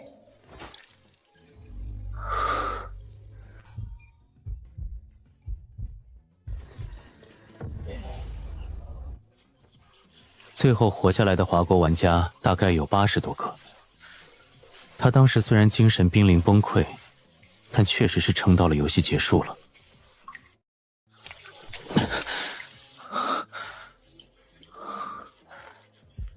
难道是刚回到现实，就出了意外？熬过了死亡游戏，却死在了现实世界。我有假纵一剑。在这之前，我从来没想过自己会跟命案扯上关系。我什么都不知道，我是冤枉的。你当时真的没有故意把挎包套在他的脖子上？没有，我当时太紧张了，全程都在逃命。那个男人身上有很重的血腥味，精神状态看起来也不正常。酒店门口的监控应该有拍到吧？我问过前排阿姨了，她说那里有监控的。你不用紧张，也不要激动，只是例行询问。毕竟涉及人命了，我们问的仔细点，才能给死者家属一个交代。树荫那边没有监控，那个男人是怎么出现在你面前的？你之前是否做过什么刺激到他的事？什么？我才从机场过来，我大晚上拖着箱子，已经很累了，我怎么可能看清他怎么出现的？他可能早就藏在树影里了。我怎么能预料到他逃跑时会掉进掀盖子的下水道里？你们像审犯人一样指责我，我是冤枉的。简女士，别激动，我们没有其他意思，只是想了解更多细节。可是你们这样问，就像在审犯人，我是受害者，我是冤枉的。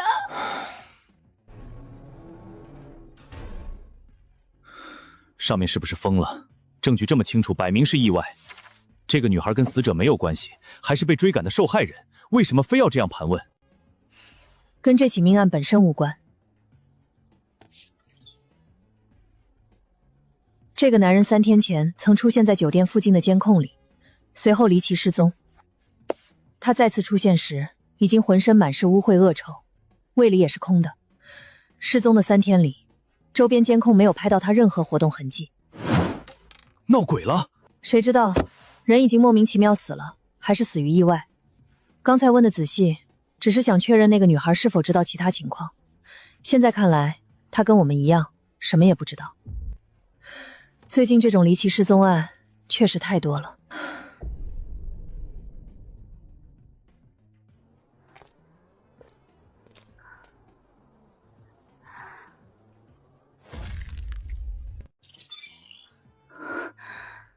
7个属性点，是真的。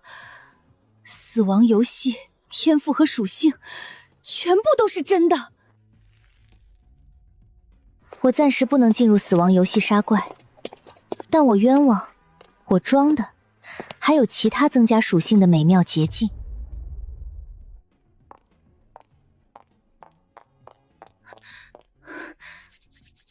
怎么样了？昨晚那个变态死了，警察怀疑是我。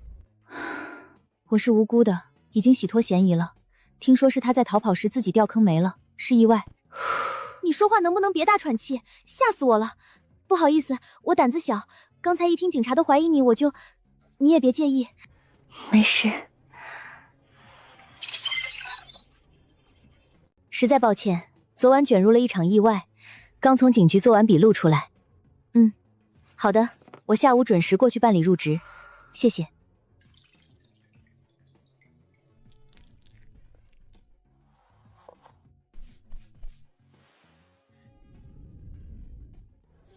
麻烦帮我办理续住1晚。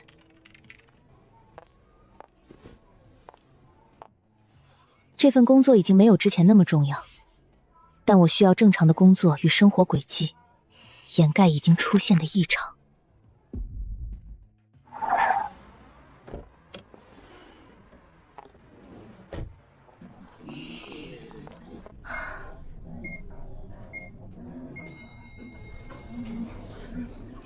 游戏开始了。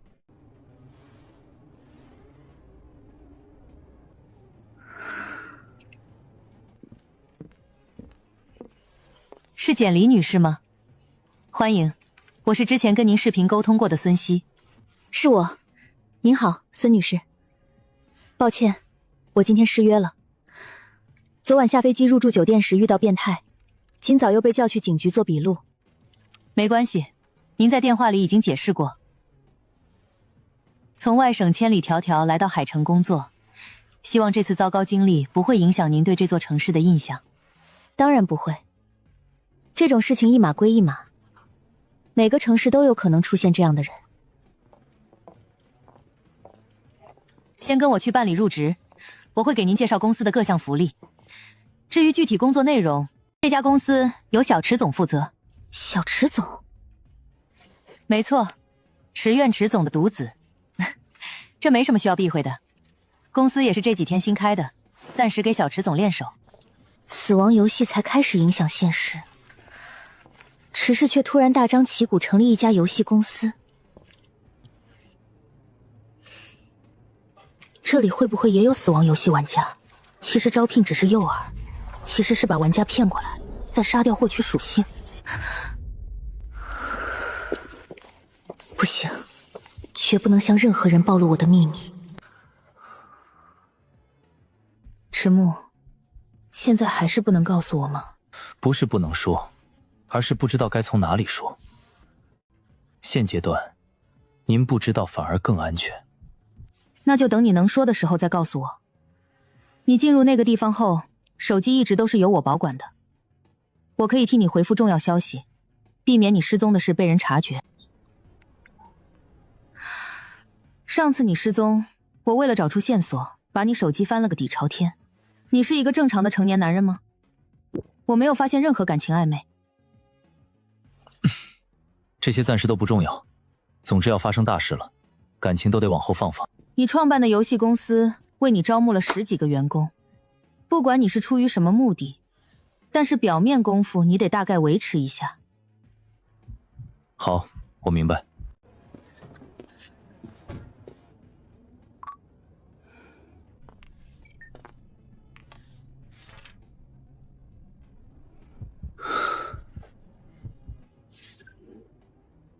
这份创意有一点死亡游戏的味道。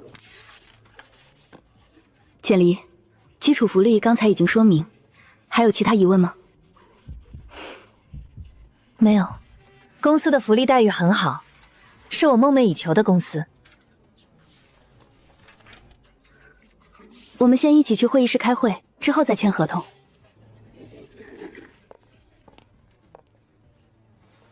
大家带上资料去会议室。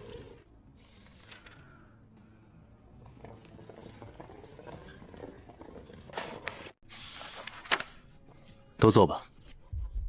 外貌不错，有钱人会花更多资源打理孩子的外貌和气质，出类拔萃也正常。大家能聚在这里，都是缘分。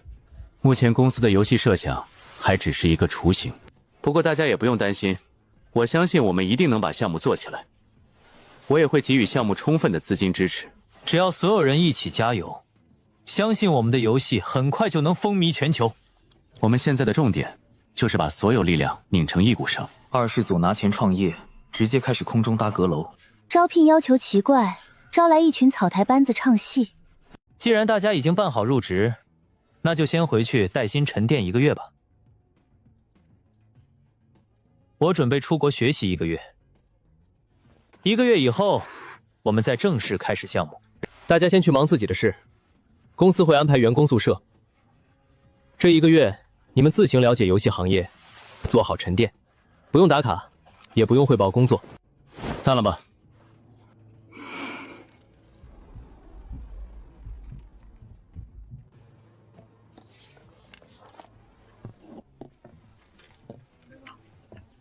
你叫什么名字来着？我只记住了你简历照片的模样。我听说你……简离，我叫简离。谢谢您的认可。能够在这家公司工作，真的是我的荣幸。哦，简离，你先别紧张。我没紧张，我只是太慌张了。池总，您是不是听说我昨晚跟命案扯上关系，才特意问我？我真的什么都不知道。那个人大概是看我漂亮，突然冲出来追我，我当时吓坏了，就拿包砸了他一下。我怎么也没想到，他后来会死啊！你今早去警局是因为命案？是命案？警察居然传唤我，他们不会真怀疑人是我杀的吧？但我真的很需要这份工作。你能先把话说清楚，再哭吗？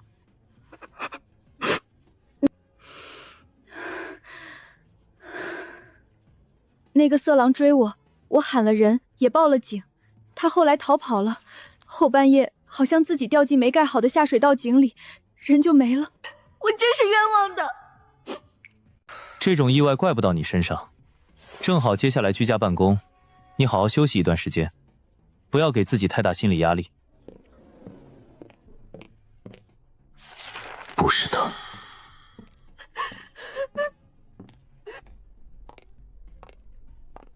气质更不可能对得上，管麦员绝对不会是这种人。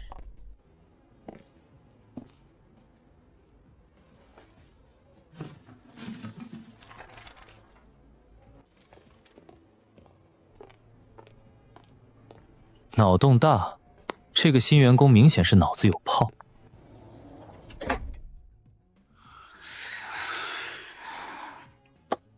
简离，你跟我过来，继续跟我去签合同。好。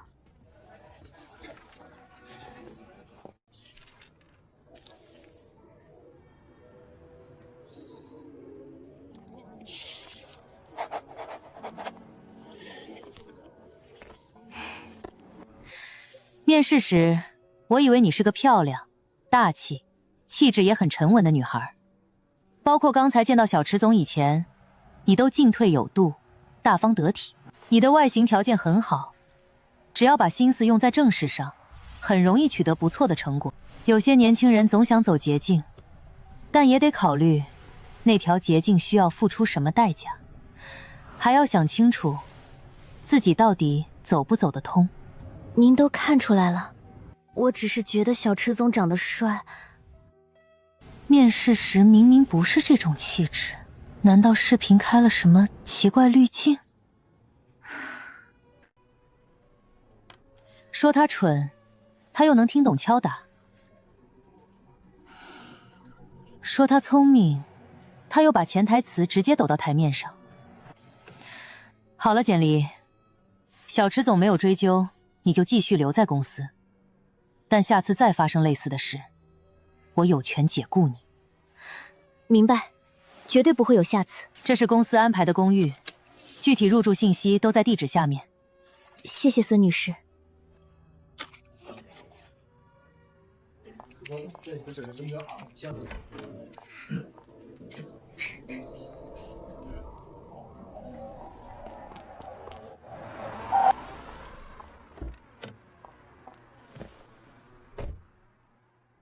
这个小池总有问题。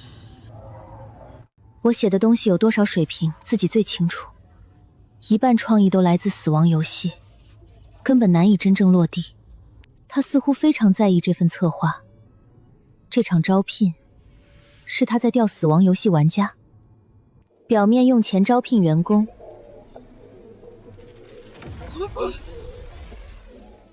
实际上把其他玩家骗来给自己补属性，成功洗脱并降低本次死亡事件相关怀疑。本次死亡事件剩余可获取属性点12，已全部获得。还不够，我仍然太弱，甚至不敢试探他是不是玩家。一旦判断失误，我就会变成强者的属性点。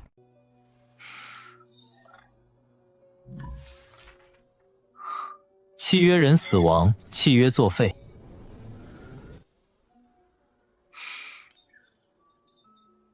从游戏回来以后，已经死了8个人，是否与他们公开电话住址有关？这些本来都是未来能兑现的物资。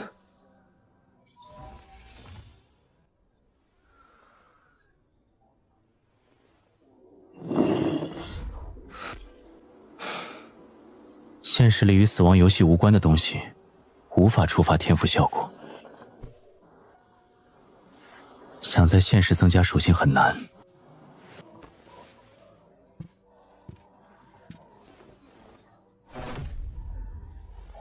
但属性并不等于战斗技巧。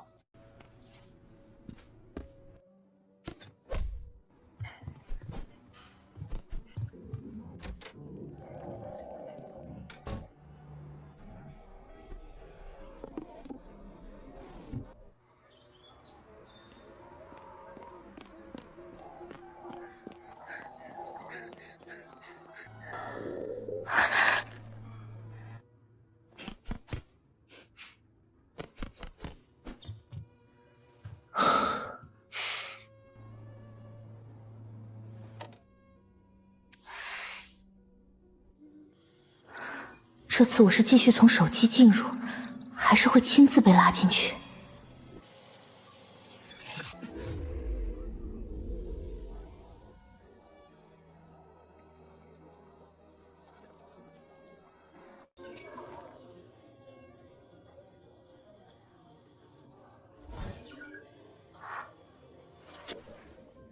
什么意思？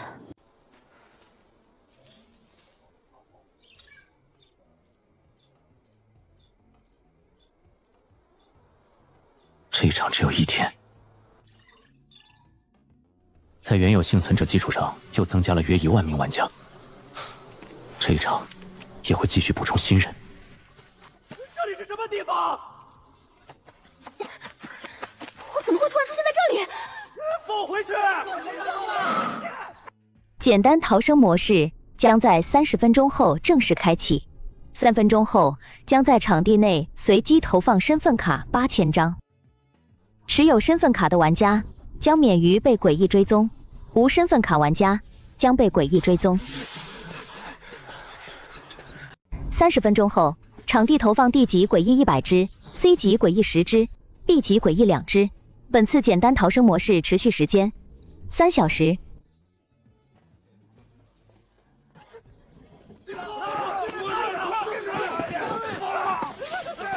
这还只是简单模式，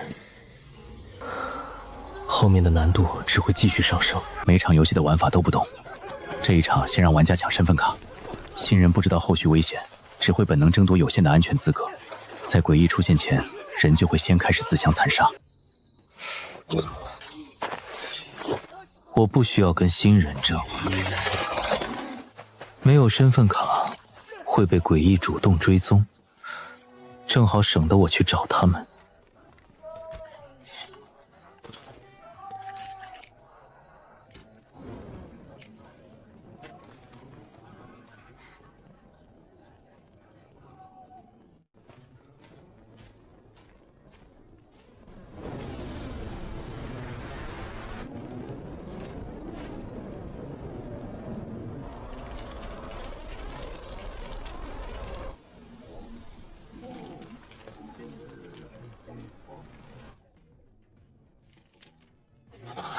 身份卡！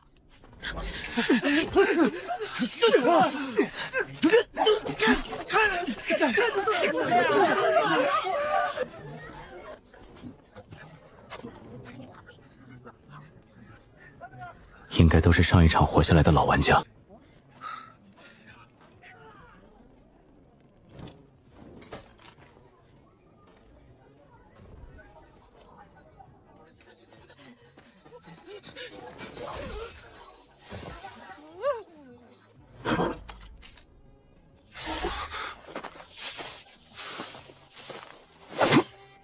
忙着杀人，目中无人。玩家铁鹰已遵守契约，玩家铁鹰将当前最珍贵物资砍刀交付给你。契约完成，立即废弃。大佬，误会，我刚好碰见仇人，没再滥杀无辜。我愿意给你当小弟，我。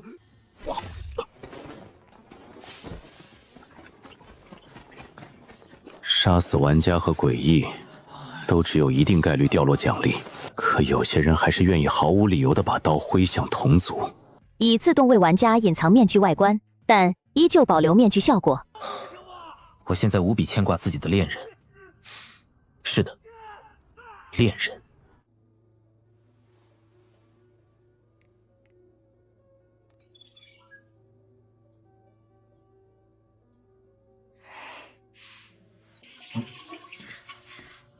这一场只有24小时，那我要什么时候才能亲自进去？再拖下去，别人一拳都能打10个我。全副武装却只能被困，我却只能蹲在卫生间里阿巴阿巴。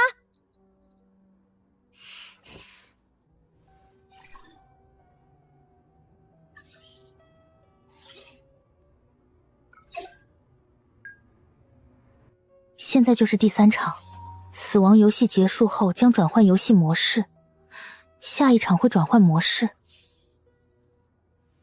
会不会下一场才轮到我真正进入？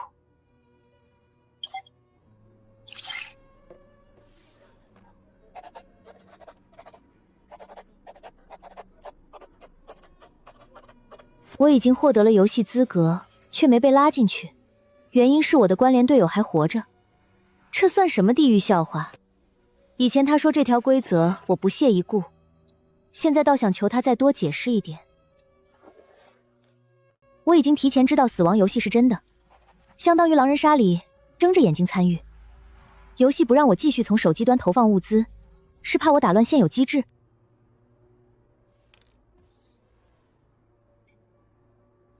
实在想多了，我哪有那么多钱买道具？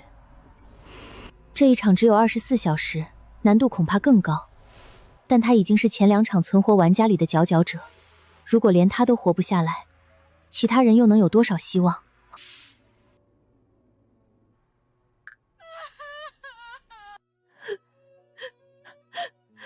昨晚0点，我正和老公躺在一起，他前一秒还抱着我，下一秒突然消失了。来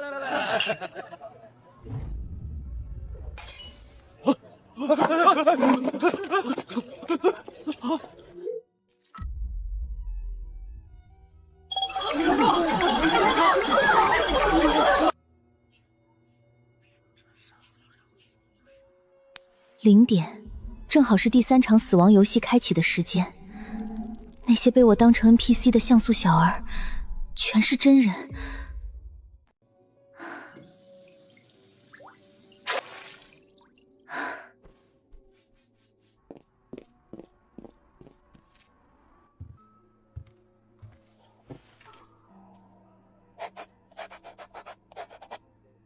华国人，家境应该很好，年龄不会太大。坚毅果断，带着不谙世事的天真。按照他自己的说法，身材应该不错，但也不能排除他听出我是女生以后，故意拿外形博取同情和好感。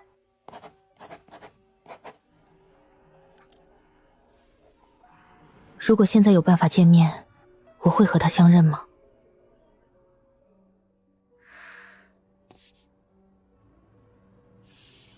不会。我知道他的技能属性，也看过他最痛苦脆弱的样子，他对我却几乎一无所知。我从小就没有安全感，哪怕救过他，也不能拿自己的命去赌人性。正常人知道自己的痛苦和求生挣扎，在另一个人眼里只是一场游戏，会怎么想？不行，玩火自焚，迟早要完。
你的关联队友也消失了？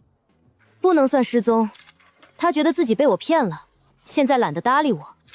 不过他已经给了我很多，这一场游戏我暂时还算轻松。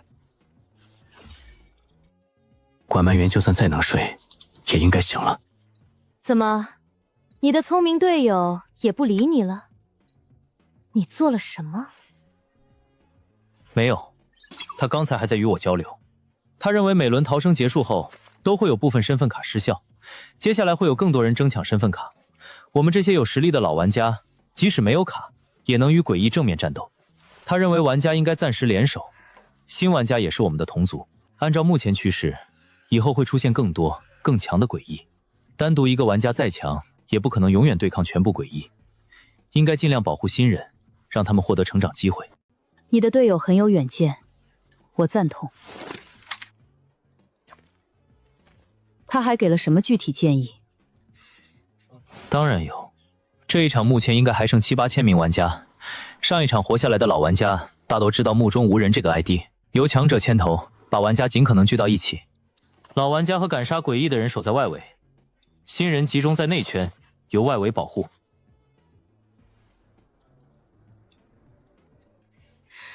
很多老玩家不会愿意，大家自顾不暇，凭什么保护陌生人？只要有一批强者带头，就会有人跟进。新人只是不敢杀，不代表毫无作用。他们同样有技能，只要使用得当，这一场就能有更多人活下来。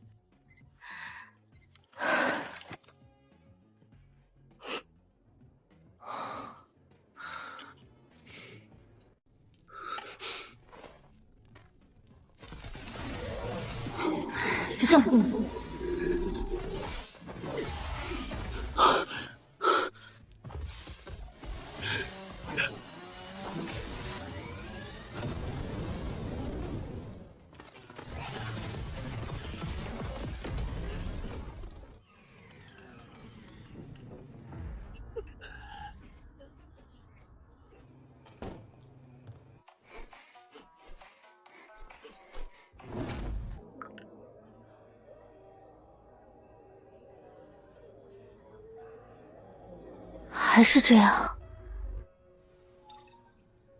反应能力和作战技巧都是短板，前期优先增加敏捷，才能弥补不足，更好保命。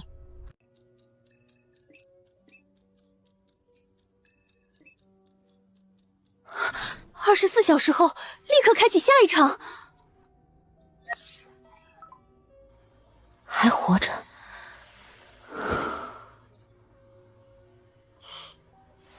还拿了战力榜第1，这一场的收获应该也不少。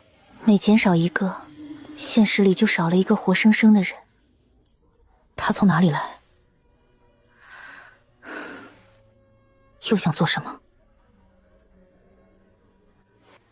下一场，我很可能真的会被拉进去。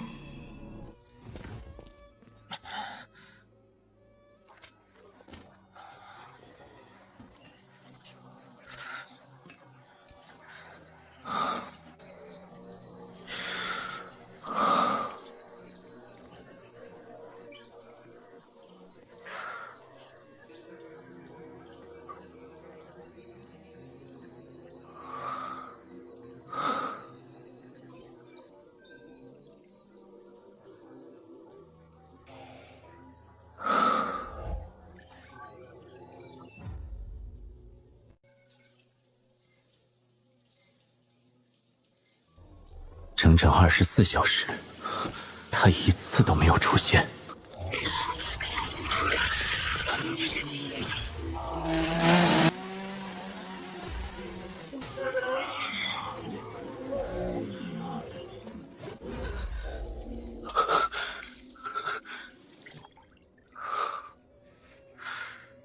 这不是个人能够独自处理的灾难，还是如实告诉妈妈。他或许有办法把消息交给官方，没有任何人能独善其身。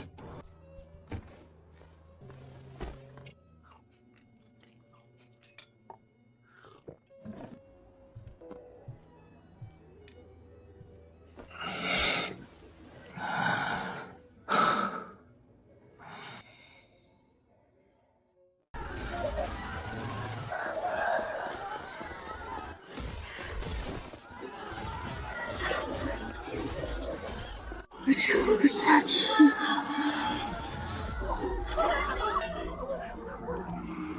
你要乖。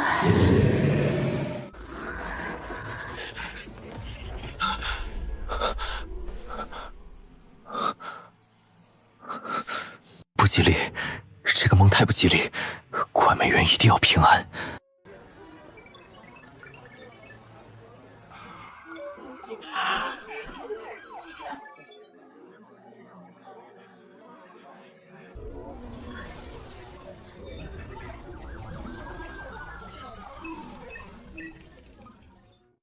这些新闻不一定全部真实，但其中一定有一部分与死亡游戏玩家有关。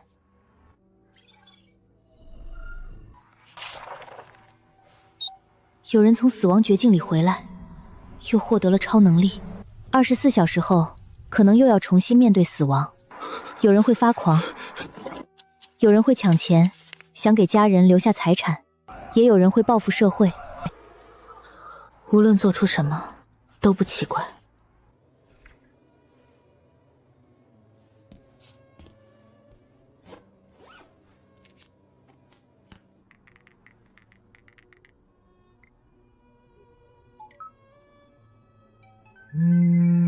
有闲钱出去旅游，不知道拿钱给家里。这是我的钱，我有自己的安排。我要关机清静几天，旅游期间别联系我。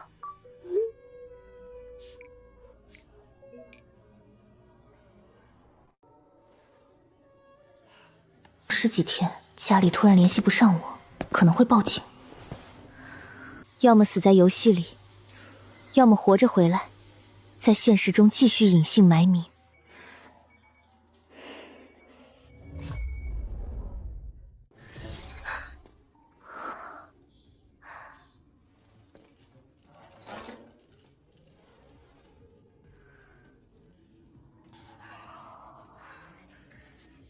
果然，只有正常穿着的衣物能够带进来，难怪以前那些玩家不往身上多装东西。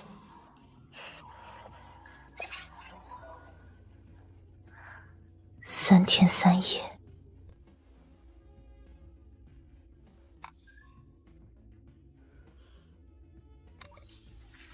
阿木分享给我的那把匕首。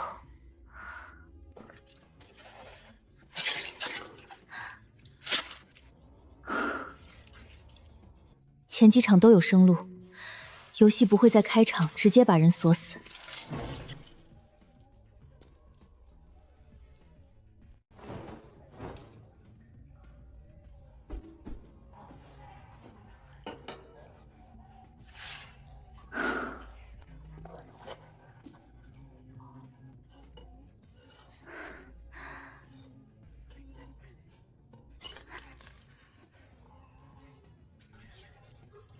真正进来以后，压力比隔着手机看大得多。怪不得阿莫第一场游戏会躲在房间里哭。前面的玩家还有关联队友投放物资，新一批玩家应该会匹配新的手机端关联玩家。希望匹配到的人能耐心多玩一会儿，最好还愿意稍微充点钱。关美元，是你吗？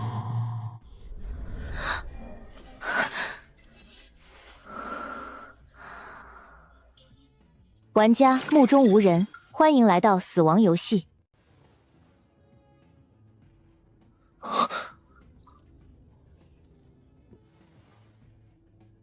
是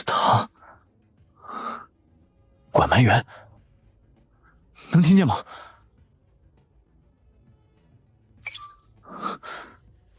管埋员，是你吗？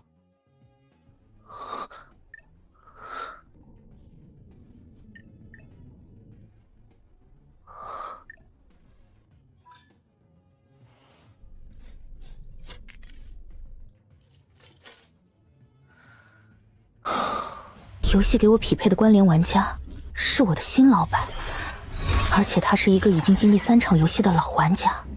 不要害怕，我是目中无人。真的是他，死亡游戏直接让我们交换了位置。我见到他时，曾经想过小池总会不会就是目中无人，但华国那么大，玩家也不知有多少，我不相信会这么巧。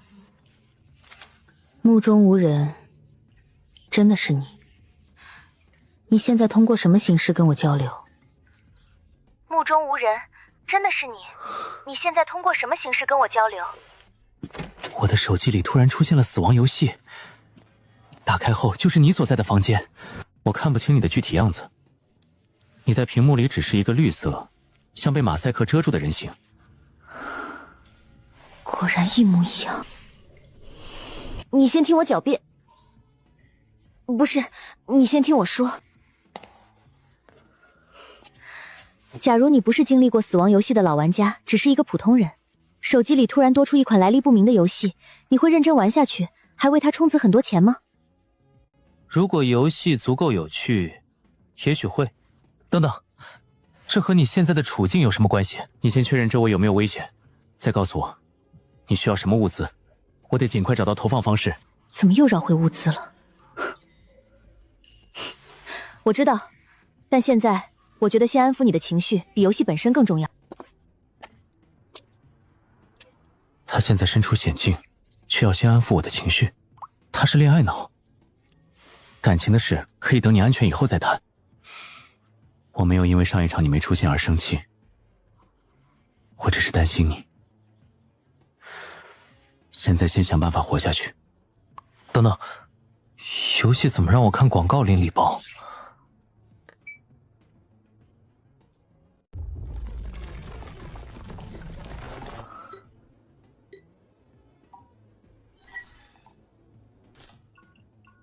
这些物资为什么这么熟悉？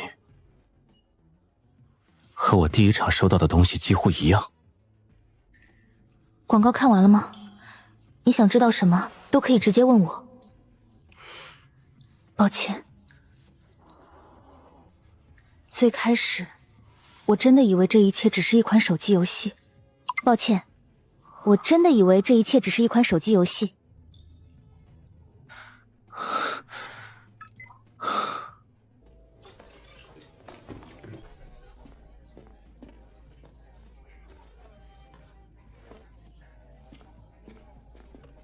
不用再一点点试探了，我可以告诉你手机端死亡游戏的具体玩法。屏幕右上角有游戏商城，需要什么物资都可以花钱购买。你没听错，是花钱，不是像我以前骗你的那样要消耗生命值。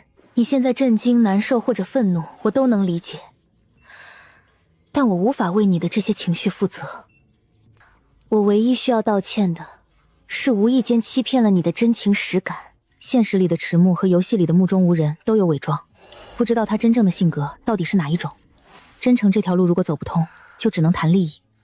身份已经互换，以后也可能再换回来，他仍然可能需要我在手机端投放物资。还有一件事，我忘了正式谢谢你，你留给我的匕首帮了大忙。商城里的很多物资价格都很离谱，我不要求你回报多少，如果可以，给我一些馒头就行，再配点水，应该能撑过3天。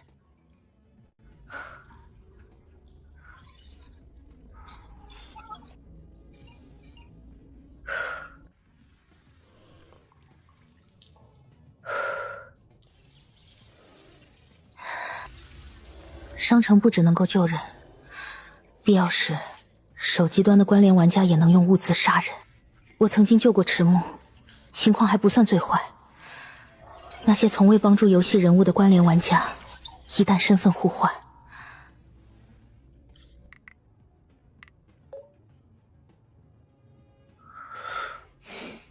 让我感激涕零的馒头，5毛一个。还没真正恋爱，就先失恋了。可他没有欠我什么，总不能让救命恩人最后救出一个仇人。管埋元，你当时不知道死亡游戏是真的，所以你的救命之恩也不能只用物资价格衡量。我这个人向来恩怨分明，先帮你度过眼前这一关。至于以后能不能变强，还是要靠你自己。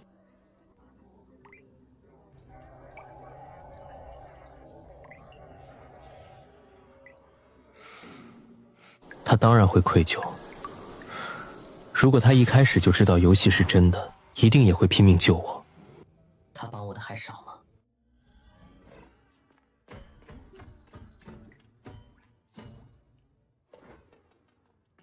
痒了。